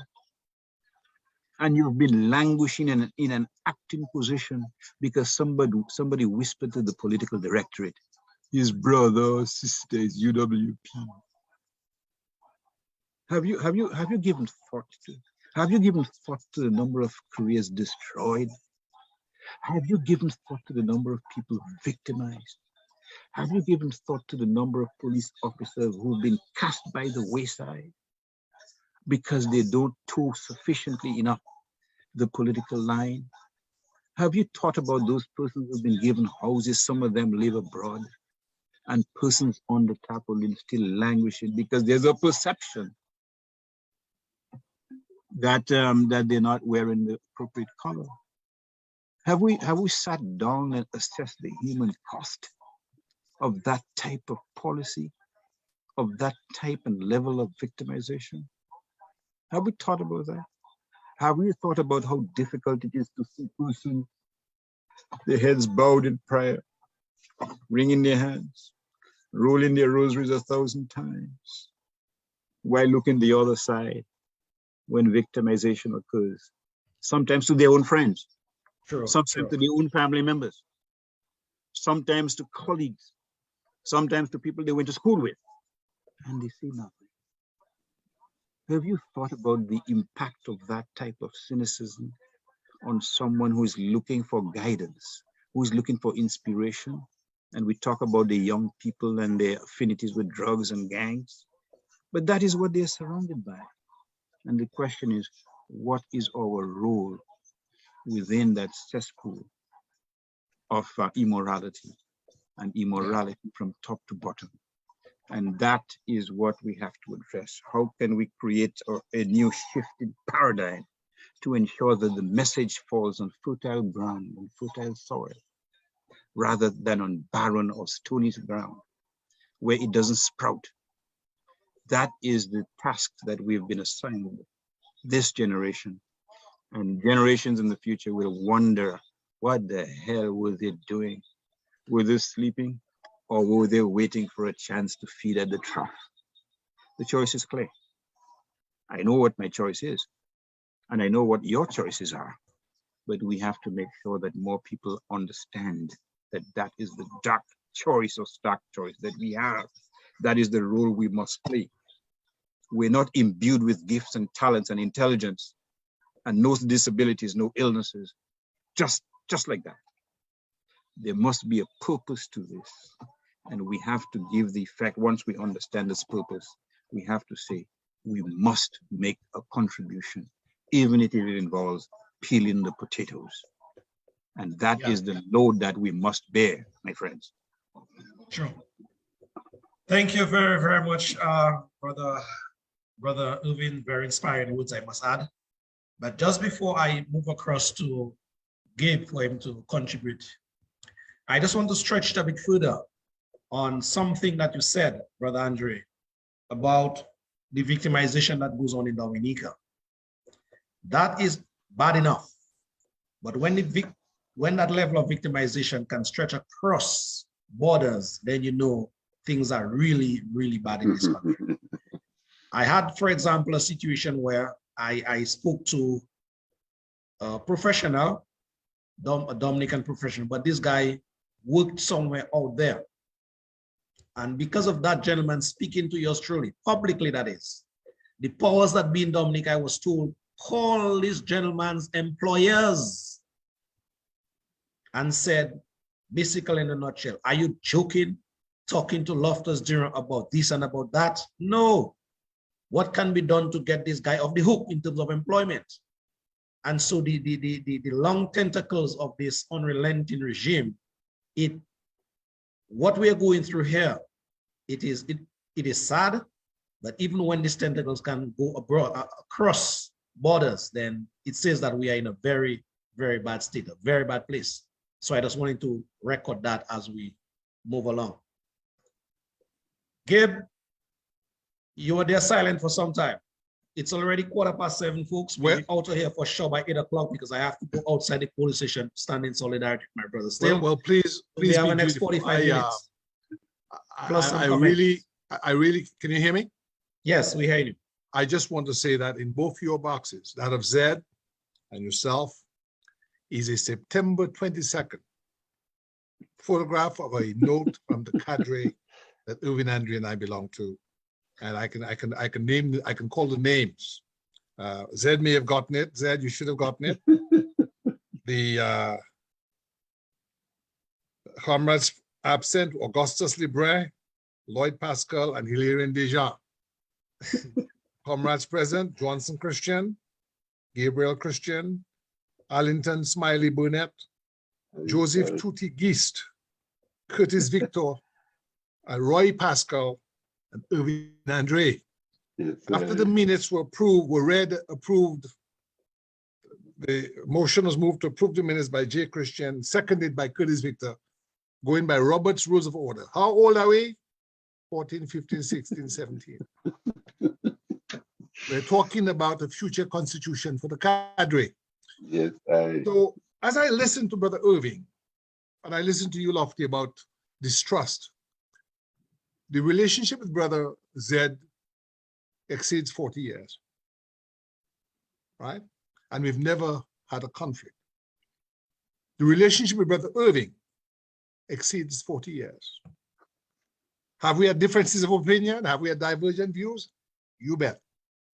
But we've never had a conflict because we came up in a culture of debate and freedom of inquiry, purposed on the development of our nation, purposed on a philosophy of service to others. When we were in that cadre as teenagers, we had no t-shirts purchased for us by a politician. We had no horns to blow purchased for us by a politician. We had no hats on our heads purchased for us by a politician. I remember when we did our first magazine, Vanguard, the voice of the working people. We were still at our parents' home. We're not working people, but that's what we called it. We had to buy that ourselves. Everything was self-funded. So you ask the question, why the distrust? Why the mistrust? It is difficult for people to develop a philosophy of life when they're in their 30s and their 40s and their 50s. Once you begin to hit your 30s and you go on, you're already, as they would say in the old days of computers, you know, when we used to have floppy disk, your disk is already formatted. It's hard to change that format. So Irving and myself and Zed, we're living off of a legacy of service, of voluntarism, of making contributions to society without any expectation of material reward. Within the framework, not of I and myself, but of us, we. The language was of community, not of me, myself, and I. It was we and community and cadres and country. And so maybe an anthropologist might come and say, well, Gabe, between the period 1980 to 1992, there was a mass exodus of maybe an intermediate group of people who were in their 20s, who, if they maybe had returned or they had remained, may have been that nexus or that connective tissue between the older generation, from which we had learned our standards, and the younger generation coming up. And with the absence of that connective tissue generation that comprises myself and Zed and the others, maybe the younger ones did not have the role models to follow. And that is why what Irving is saying is so important. We left not because we wanted to leave, but oftentimes by the push of either discrimination politically or lack of opportunity in the economy, we had to go find means for educational opportunity and advancement and economic vitality. But what did we do? Well, as soon as we had the means, Brother Zed began to connect with other dorm makers based on his formatting as a community development activist. Irving served as member and as president of the Cicero organization in Canada and the Canadian Overseas Dominican Association. I served in Washington many nights, cold nights, cutting tickets. We were the first to bring WCK to the United States. Sure. All right, in 1990. So we did not come here and forget our country. We came here, got what we got, and maintained. And so Irving and I decided to write a book. Again, I'm sharing this with other Dominicans because there is a strand that continues to run through, and I am going to mention those strands that make up that tight bond of affinity and country and love and patriotism. A culture of debate. When you grow up within a culture of debate, if someone differs with you, you just get ready for the next time. If you lose, it's okay. It's a learning process. Yeah. Absent the culture of debate, whenever you have a disagreement, it's a fight and it's a conflict. And then you say, I'm not talking to that person again. So what we have in Dominica now, you have Q95, which allows people from the government to come on board on the other side. And you have Kyrie and DBS that they don't allow anybody, if you're not part of the regime, to really have free reign on what should be, at least in the DBS case, people's radio. So a culture of debate is important. A culture of humility. Irwin mentioned humility. Zed is a humble guy. Dr. Andre is a humble person. I strive to be humble and kind. If you have humility, then it is easier for you to trust your fellow man. A philosophy of service to country. If you do not have a philosophy of service to country, as soon as you become prime minister, you shall begin to steal. That's what we're having now. People are in government to steal.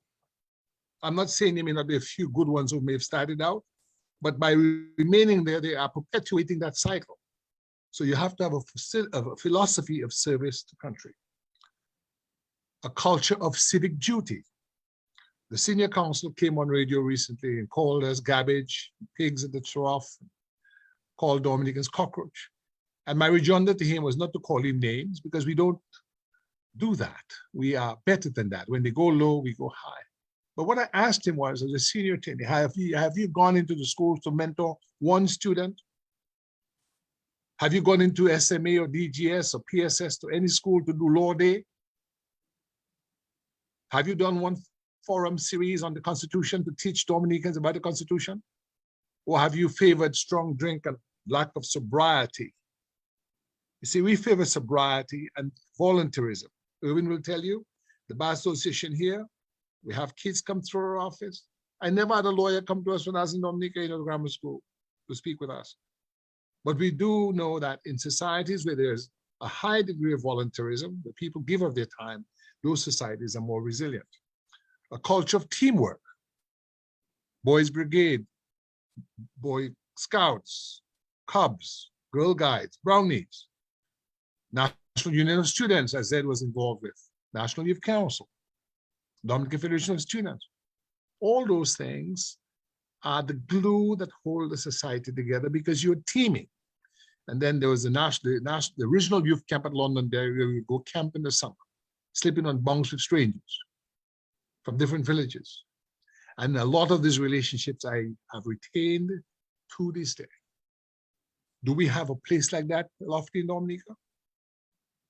Sir, do we? Nope. Not that I know of. So we cannot plant apples and pick oranges. The gang culture and the violence that we see in the burglaries and the cruelty one towards another comes from a lack of solidarity, a lack of fraternity, a lack of amicable relations, which are fostered when you are part of teaming organizations. Yeah. It's difficult to, as a politician at 30, 40, 50, to begin to develop those concepts of teaming. So the culture of distrust that you talk about has evolved from a society where the organizational and institutional framework that we knew has been decimated. So you have weak or non-existent trade unions. Zed will tell you about Waterfront and Allied Workers Union, WAWU. Dominica Amalgamated Workers Union, DAWU. Civil Service Association, CSA. You will have picnics and dances and debates and meetings, and people attended, and they were strong. Today, the workers' union movement is almost non-existent. Workers are afraid to take civil disobedience action, to take strike action.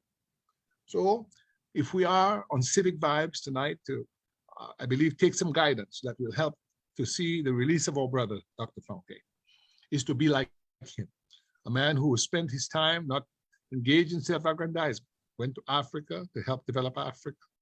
Here in Washington, people who fell ill, he would collect money, they had no insurance. Member of the association, member of the Dominican Academy of Arts and Sciences, a man who brought Dominican students from the State College for an internship at the Smithsonian, and they stayed at his home. That is the man that they have in jail today.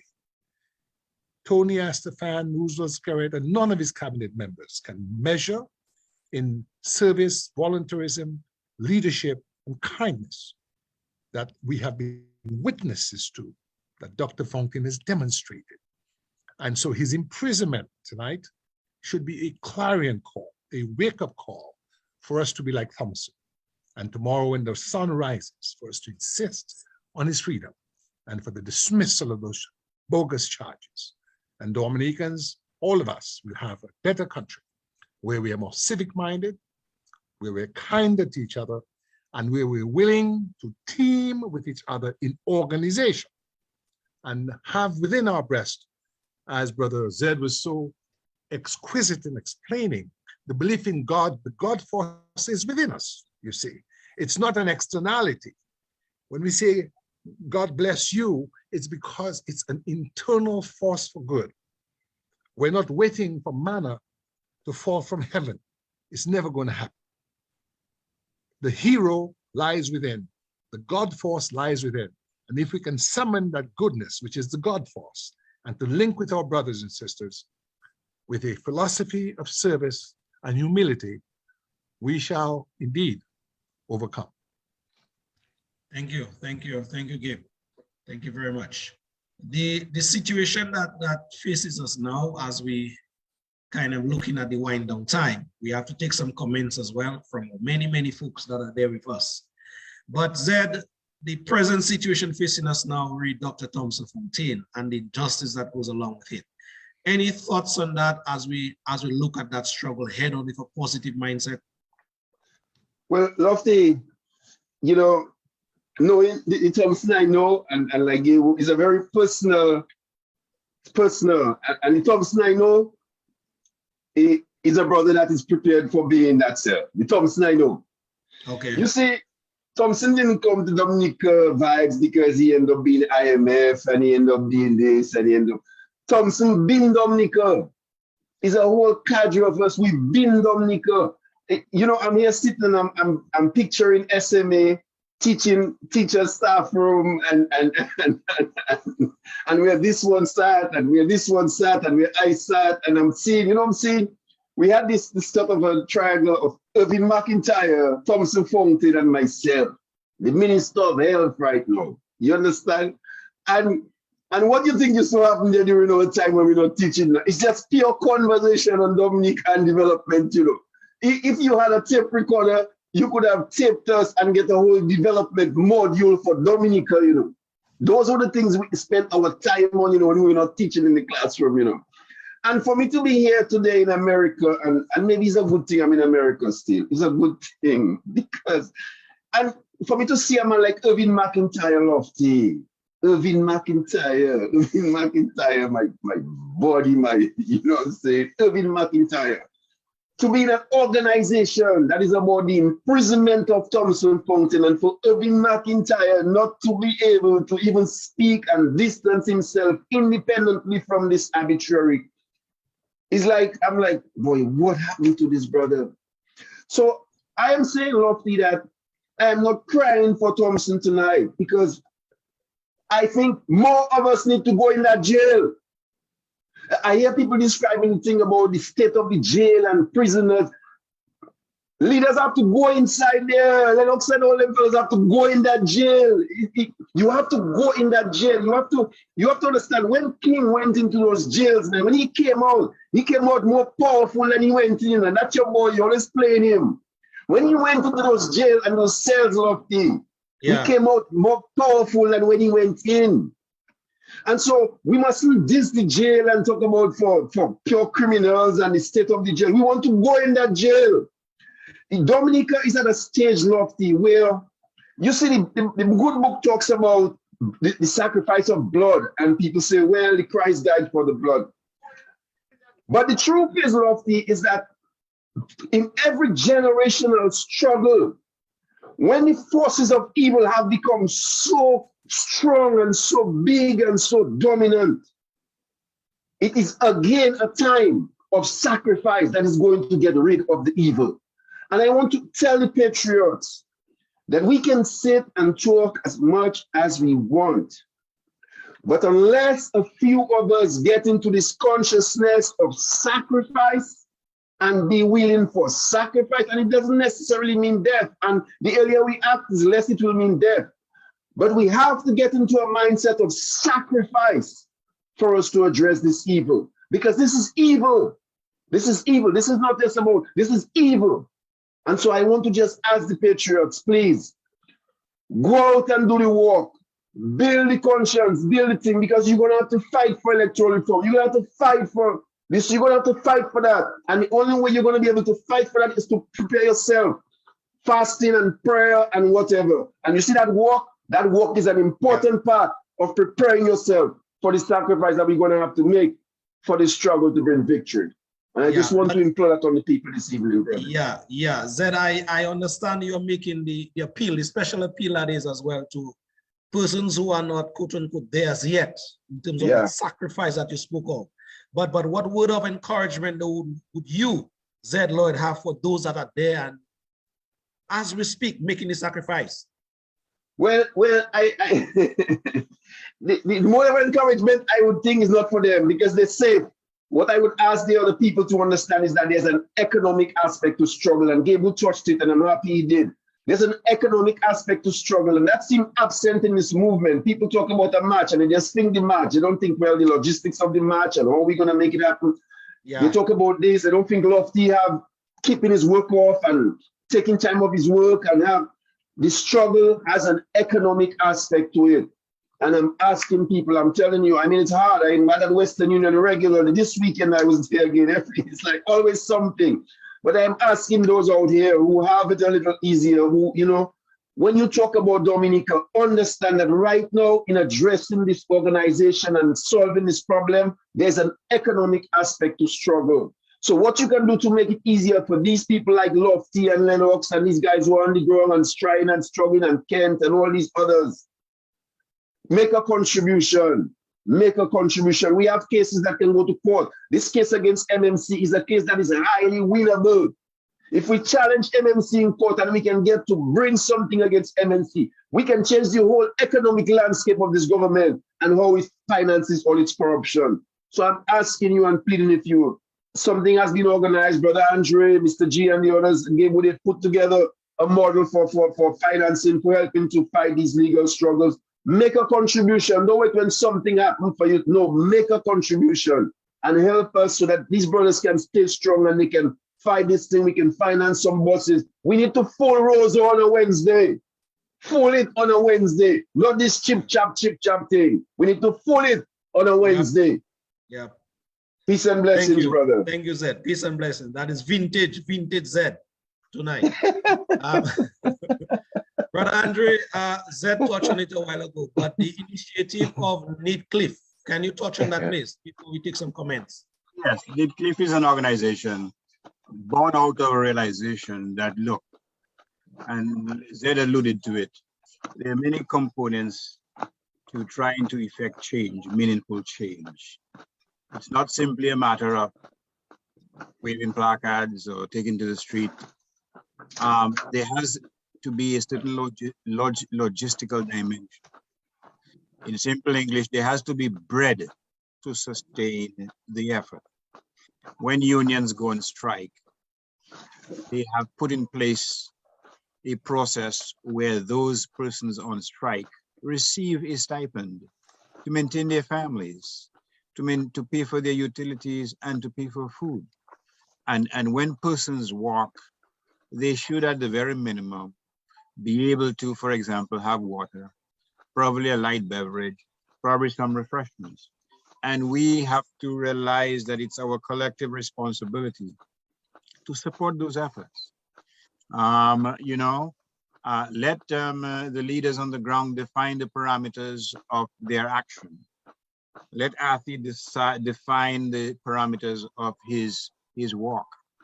But we, at the very minimum, we have to support them financially if we can. And everybody can support in a different way. That's why I think the Bible says it's if a poor person contributes a penny to a cause, it's more than the rich man who contributes $1,000. Yeah. And we have to recognize that we have a role to play. We cannot be passive bystanders. We have to listen to Martin Luther King's admonition, which Lofty like to play, also Matt Peltier. We have to realize that, you know, we have to assist in any meaningful way that we can. And that's in my view, that's the role of Dominicans in the diaspora. As a general proposition, they have more financial means than those on the ground. You know, those who are employed, they get more than $800 a month EC dollars. So they perhaps have a little more room. And one of the reasons they have more room is, one, for example, during the COVID crisis, most receive stimulus packages. Secondly, there's a number of NGOs in most major cities in the United States and in Canada and elsewhere, which provide assistance, whether by way of food or otherwise, to persons in need. So they have these infrastructures which can assist them. And therefore it is incumbent upon us to assist those in Dominica, because in Dominica, what we have is that these institutions are conspicuous by their absence.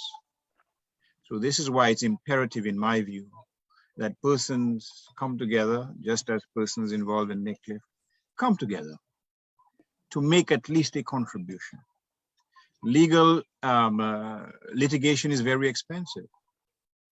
There is hope, and I endorse what Zed said in terms of the potential success, because there's precedent to successfully challenge a government which has not placed state funds into the consolidated fund as they are constitutionally mandated to do.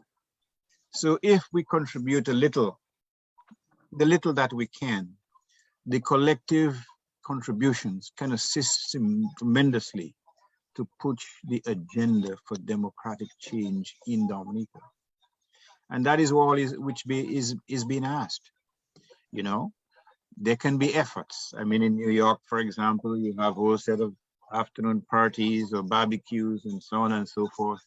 Can you imagine if each person is asked to bring a $5? Can you imagine you have a barbecue and you sell each drumstick at $5? From Gabriel alone, you'll get $50 because I mean about 10. You see what I'm saying to you? So again, I'm not suggesting some grandiose scheme. That's fine, but sometimes starting with, that's why some politicians, they put limits on contributions. You see, because one, they don't want to be manipulated by those who can contribute a significant sum, but they broaden the democratic base. And that is what we have to do. We have to do at all times, you know. So this is all that we're asking, that if some of us, we have a couple extra pennies, if we can contribute it, if instead of buying a Gucci shirt, we can buy one from God knows whoever, Burlington coat for God's sakes, you know, then why should we not? Because let's be honest, as former colonized people, we have a great affinity to consumerism, to materialism. Sure. We have a great affinity to buying Adidas, Nike, what else again? Whatever, I don't know. You know, and some of us still recoil with horror if somebody learns that he or she shops at Kmart rather than at Macy's. I remember what Marcus Garvey said, popularized by Bob Marley in 1937, emancipate yourself from mental slavery. None but ourselves can free our mind, you know? So if we shed all these kinds of attitudes that we have and we come humbly to the table of citizenship and brotherhood, then we will realize that we have a duty to help in any way we can. And I go back to the metaphor of even it is peeling potatoes. So that's what we have to do. We have to make everyone realize and undertake their task of peeling potatoes to further the struggle for the redemption of their own country. That's my view. Indeed. What a splendid conversation tonight we're having. Lots of information. I can tell you the number of persons that are here tonight. They are all enjoying the conversation tonight. I know I've stretched them a little bit from the 4 o'clock hour, but for sure, we will wind down in the next 20 minutes or so. But gentlemen, in the interest of time, there's one common theme that is running throughout the live tonight.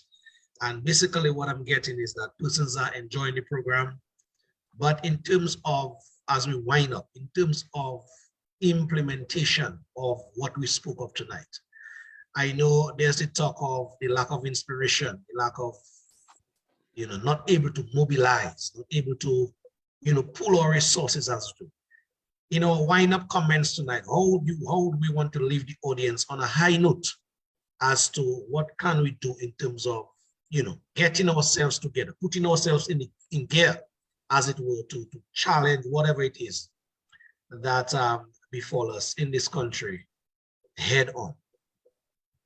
Final comments.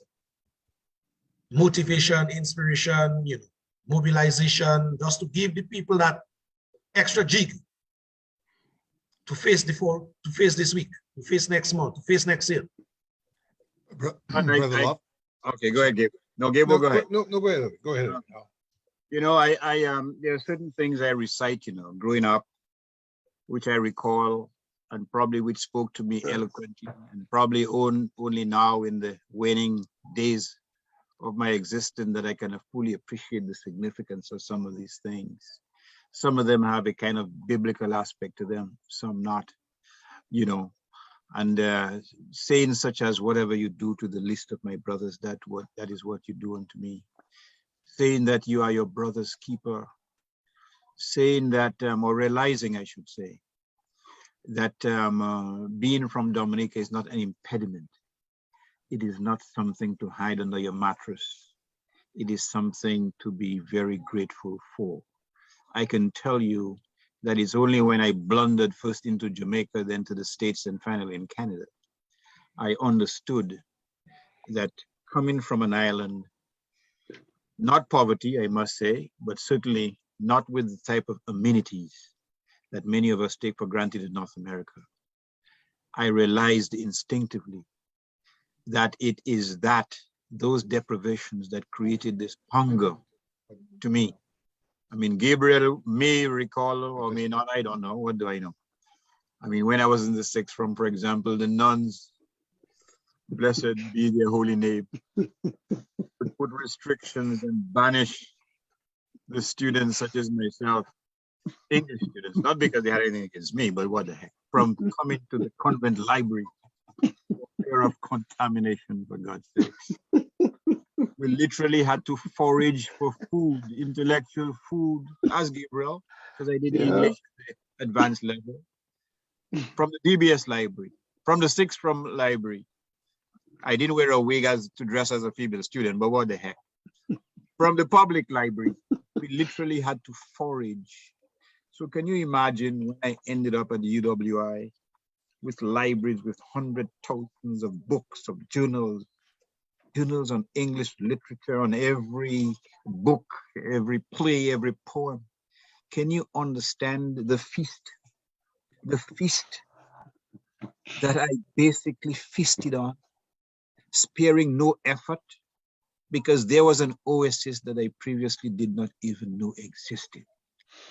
Out of deprivation, my appetite developed. So we have to learn those things. We have to learn that we, as I said, we can make a contribution irrespective of how modest it is. That is the lesson that we have to glean from those of us who read the Bible every day. God didn't go to the highest classes in Jerusalem and say, Gasa, let me convert you. You with your lovely chariots, with your myrrh and your ermine and your wonderful Gucci perfume. He sought to improve the lot of prostitutes.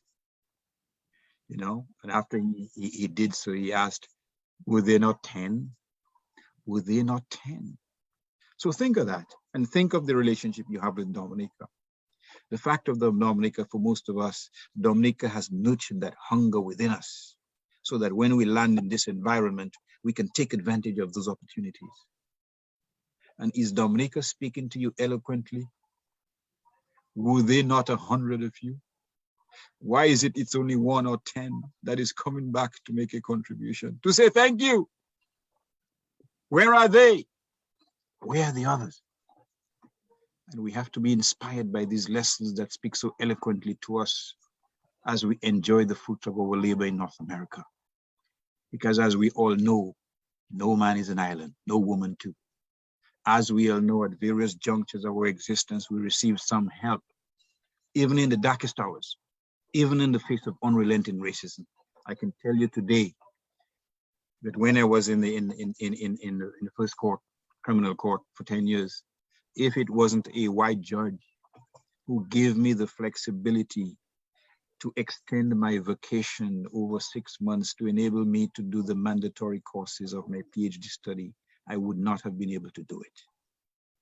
So at every juncture, irrespective of how gloomy the sky is, how dark is the landscape, there's someone there is someone who has assisted you and I. And I'm saying that despite how successful we are, when we think back of our existence in Dominica, Dominica has made a tremendous contribution to what we've brought to the table to achieve. And the question is, do we now turn our back? Do we now say, oh, I speak with a nice American accent? Now, that's behind me. Oh, I live in a wonderful house. I wear the right clothes. Gabriel, wasn't there a boast by one of the ministers? I now interact with billionaires. Some of them, you know. So I have reached the promised land. Yeah, that was the UN ambassador. If you say so, Gabriel, you know what I'm saying. Is that the definition of success? I've reached the promised land, socially speaking. I interact with millionaires. Or is there a greater calling that we must pay homage to? And I suggest, with great respect, there is a greater calling that we must adhere to. That is to say, to show our gratitude in some fashion or the other. Everyone can't become way, but we can all become involved. And that is what I challenge and I beckon to each of us. Let us individually and collectively make a contribution, because we are in a position where the tentacles of political victimization are not as strong as those that exist in Dominica. And we have to show what do we give back, given our privileged situation vis-a-vis folks in Dominica. Therein lies the question. We don't need any special skills. Some of us are lucky to have the natural intelligence, to have the initiative. I know that Zed has embarked and proceeded and done some fundraising in the past and so on. Everybody may not be talented, but everybody can make a bottle of squash to contribute to sell, or to make a couple of bakes. Don't follow Gabriel's recipe because you might put too much salt in it, but everybody can make it. Everybody can make it. That is what I propose to our listening tonight. Make your contribution in any way, any shape you can. And if I may again quote the words of that old, we used to call it the Desiderata. You are a child of the universe, not of the universe of Dominica. No more or no less than those who break bread with crooked millionaires. You have a right to be here.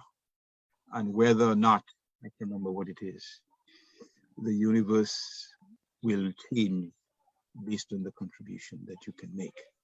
And we have to be inspired by these worthy words, as opposed to what amount of allowance we can get to violate the laws of Dominica and to take a trip to go down and pervert the electoral process so that we can come back triumphant and say, send me a ticket in the next 5 years. We have to be much better than that. And that is my contribution. Thank you. Thank you, Dr. Andre, for your very inspiring words as we wind up here. Gib. Yes, indeed. So a lot of what we do in Dominica is not spoken about. We cannot speak about it because that's the kind of country we have now. But if you're doing something in Dominica that's positive, the government will block you if you're not part of the elite.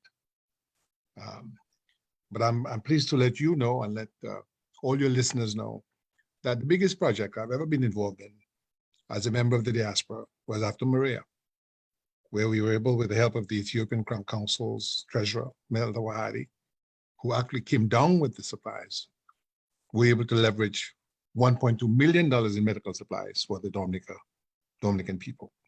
They won't tell you that on Kyrie. They won't tell you that on DBS radio, but that's the kind of work we quietly do, because it takes humility to do that kind of work. It's hard work. It takes sacrifice. You have to go into your pocket and sacrifice the cruise that you could have otherwise gone on, or the car, and put it in the direction of your country. They wouldn't tell you that, for instance, Rebuild Dominica provided PPE to the police and the nursing service and fire service. But we only had announcements of that after the fact, just so it would not be blocked. So even to help our country, we have to do it surreptitiously because of the nature of the society, which has bred a one-party state. So we have a one-party state culture that has to be eradicated. It's a cancer. Let me share my view with regard to service. I had the good fortune to meet Dr. Harvey Amerman when I was a Georgetown University law student. I would go to him. He was a neurologist. He was the neurologist for the Washington Redskins. Now it's the Washington football team. They've taken the Redskins out because of the prejudice associated with that name. And he told me when he was a young boy in the 1930s and 40s in Brooklyn, New York, he would go around with a can, collect quarters to form the state of Israel. Now, I know some people have issues with the state of Israel, but I'm only using that to show you how the Jewish community, the Jewish diaspora, was able to coalesce and put quarters and dollars and $10 and help build a state. Well, it's not related only simply to Israel. You know, the Chinese diaspora has done the same thing with China. The Indian diaspora has done the same thing with India. The Irish diaspora has been of great help to Ireland, and the Korean diaspora has been of enormous help for the progress of that country. And it was on that basis that we organized a symposium in New York City in 2001, December 7th, where we had a young Roosevelt Skerritt and a young Vince Henderson. Roosevelt Skerritt was Minister of Education. I think Vince was Minister of Agriculture at the Brooklyn Marriott. Dr. Andrew was there. Zed would have known about it. For all I know, Zed was there as well. But the reality was we came together, Dominicans, without regard to UWP, Freedom Party, Labor, all of us were together, all of us. Because that's always been our approach, non-partisan, all of us together to build a country. And then Vince Henderson comes to the United States, is in New York. Does he sit with Zed Lloyd and the Dominicans who've been in New York for years to say, guys, how can we sit together and raise funds for the schools in St. Joseph, the schools in Grand Bay, in Portsmouth, in Petite Savannah, and Grand Forks? Can we do that? No. He came here as ambassador. We never saw him. He used that time to get his degree. Never held one meeting here with the community to sit down to plan with us how we could relate to different US government agencies like the Department of Agriculture, the Department of the Environment, to help our country. Guys, how can we get together? All you saw him in was in post photographs online with Paolo Zampoli, one of the wealthy friends. He's ambassador of the seas, you see. So that kind of dishonesty has nothing to do with hatred. It has nothing to do with partisanship. It's just an objective assessment of what do we do with our time.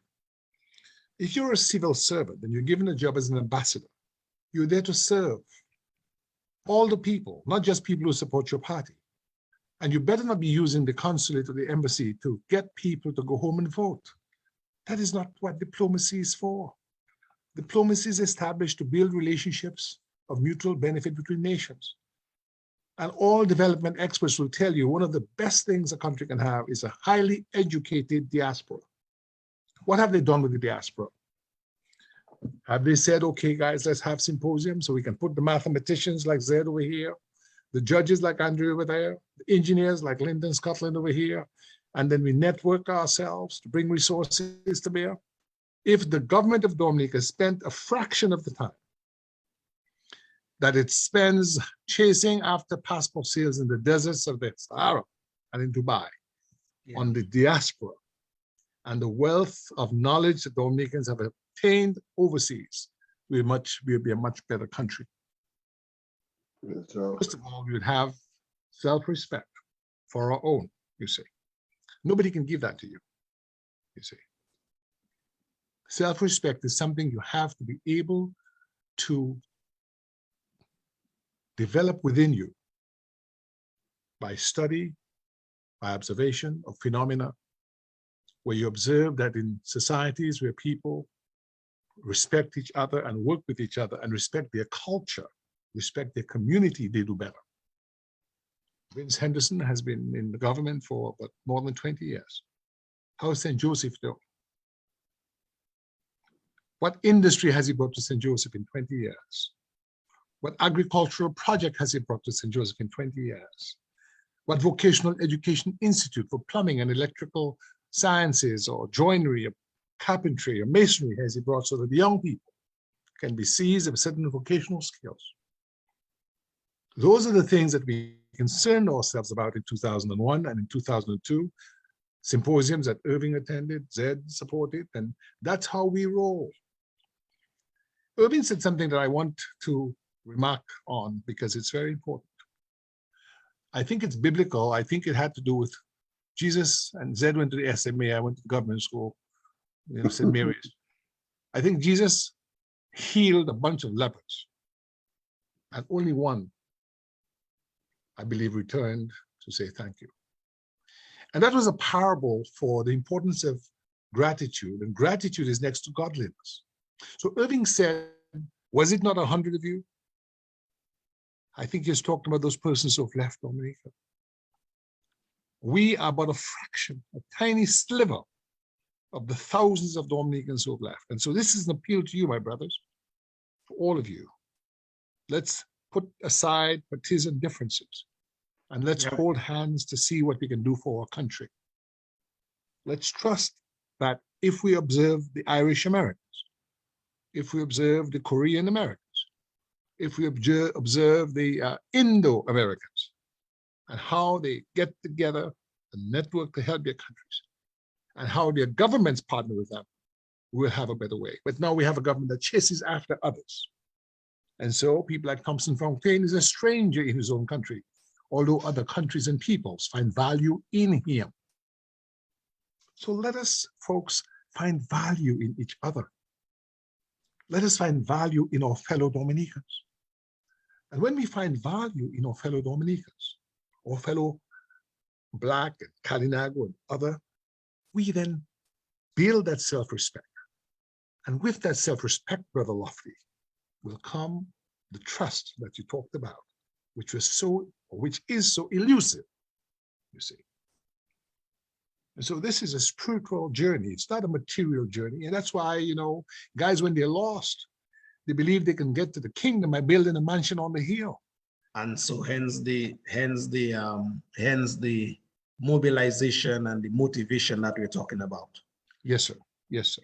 We are motivated by the Spirit. And Arthur hit the nail on the head when he began with the prayer. We are spiritual people.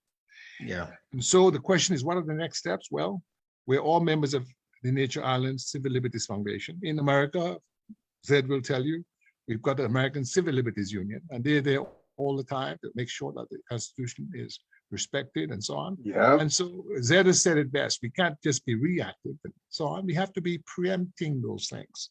And so that's why it's important to have organization in place. Because no matter, tomorrow this government changes and there's another government, issues of governance are going to come up, issues of constitutional law are going to come up. And you need to have, so this is not about UWP freedom. This is an independent, non-governmental organization predicated on rule of law, good governance, respect for our Constitution, and respect for an equality of opportunity democracy. No matter which government is in power, we have to be there.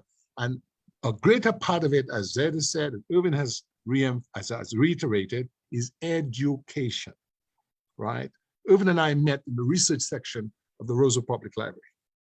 Okay, Zed and I also on an education mission, National Union of Students, right? And here we are as youngsters still involved in the program. I know. Thank you, Gabe. Thank you, Gabe. Dr. Andre, before I move across to Zed for his final comments, someone wants to know, you put out a secret of Gabe a while ago, sugar and squash or salt. What was happening there? Well, as I said, I don't want to criticize him too much because I learned to fry water many years ago. Okay. But I'm saying that irrespective of how modest your talents are, irrespective of what you perceive to be the limitations of your contribution, you can make your contribution.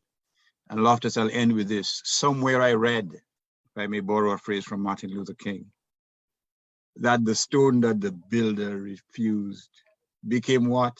Became the head on a stone. Thank you very much. And it's good to see you after more than 40 years. Thank you, guys. One love, brother. Ted, you have the final comment. You have the final comment. I have to head down to the station pretty soon. Yes, Lofty. Yes, Lofty. Lofty, it's been a blessing. It's been a blessing. It's been a memory road. It's been the gathering of minds that have helped shape who I am and what I have become. And it feels good. Lofty, Gable talked about the Jewish experience and Brother Andre brought it to and the spirituality. I want to end on the spirituality, Lofty. I want to end on the spirituality. We are a Judeo-Christian nation, you know, we worship God. I want to end on that. Gable talked about the Jewish people and their mantra of living. Lofty, for the last 15, 20 years, I have spent most of my time studying the origin of God. That has been what has consumed my time. And I always heard people talk about Jewish money and Jewish have money and they can do whatever. And at first but then when I really started to research the Jewish people, I saw this peculiar difference in everybody else and the way they worship. These people, they have a fundamental understanding of God that Christians just do not have. And you know what that understanding is? They pray to God to inspire them to go and do what they're asking God for. And that is so, you cannot stop them. As much as I don't like the Zionism that is going on in Israel and I'm pro-Palestinian for life, I respect and admire that they understand the God construct better than any other civilization on the face of the earth. And I would like to ask my Dominican people, my patriots, the Dominican Christians to read a little more on Judaism. Read a little more on the philosophy of Judaism. It will help you understand your role as a Christian a lot better. And so I want you to understand that after you pray to God on this situation in Dominica, do not just sit down and wait for God to do it for you. Pray to God, fast, worship, honor your Creator in all your elements that you want to, but understand that what you are doing is preparing yourself for the sacrifice of justice and righteousness. And you don't have to be political to do righteousness. What Dominica is lacking right now is enough righteous people to act righteously, not politically, not any other way, for righteous people to act righteously. And I want to ask you all, bring that spirit into your life. Bring that spirit of God into your life and put on that armor, and stop being afraid and prepare yourself for that sacrifice, because this thing here is going to take sacrifice. I pray I get there with you in time to be part of that sacrifice, because that is all I dream about every day, every day. Peace and blessings, Lofty. Let's rock the place on Wednesday again. Let's just rock Roseau. Yeah. Peace and blessings, my brother. Thank you very much.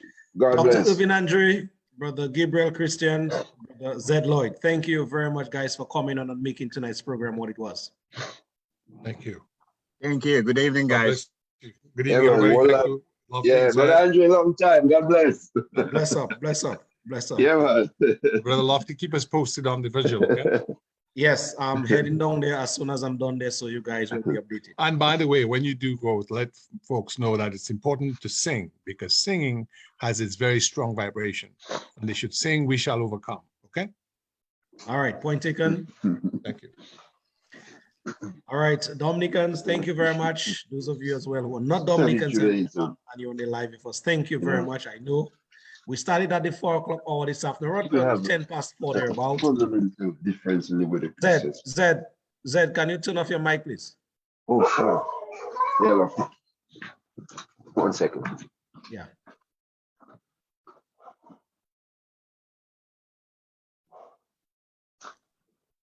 All right, thank you very much. Yes, Dominicans, as I was saying before, thank you very much for your eyes and ears this afternoon. We started about 10 past 4 this afternoon before folks from St. Kitts. Basically, they discussed and explored the topic on whether there's any disunity in Team Unity. Mr. Dwyer Stefan and also his colleague, Brother. Yeah. Go outside. Come on. Zed, your mic is still on. Wow. Zed, can you turn off your mic, please? Yeah, well.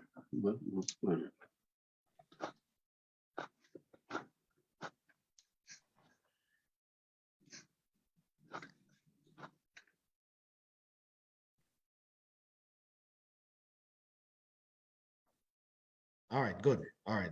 I think that is done. Yes, I was saying, people, sorry about that.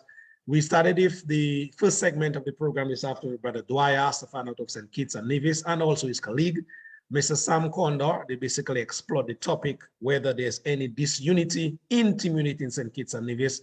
We have been hearing a lot about, you know, the political rumbling as it pertains to that country at this time. So they did justice to that topic, and so we want to thank them before we leave tonight for making the first leg of our program here on Civic Vibes what it was. So thank you very much, Brother Astafan and Brother Kondo. Thank you very, very much indeed. Also, well, we just finished a very splendid discussion as well in the names and in the persons of Dr. Irvin Andre, no stranger to Q, no stranger to us in Dominica. We have been hearing his voice ever so often, he and Dr. Mr. Gabriel Christian. And also as well, a very patriotic brother, Brother Zed Lloyd. We just finished and wrap up that very interesting, informative conversation with these erudite brothers indeed. Very inspiring, I must say. And so we look forward to sometimes having them back here on the Civic Vibes platform where the information and education continues right here. Dominicans, thank you very, very much for your eyes and ears. I know many, many of you there are still glued to the live. In the interest of time, I will not be going through any names tonight, but I just want to thank each and every one of you. I saw many names there tonight. And so just again, Paul and myself and the team just want to thank you very, very much indeed. All right, I'm going to leave you as always with a little music as I go. And I'm going to go head down to the police station where I'm hearing as we speak, there are a number of persons gathered outside there, standing in solidarity and in support of Dr. Thompson Fontaine with that level of injustice that has been perpetrated against him by the state of Dominica. All right, so I'll be down there for some time and I will keep you guys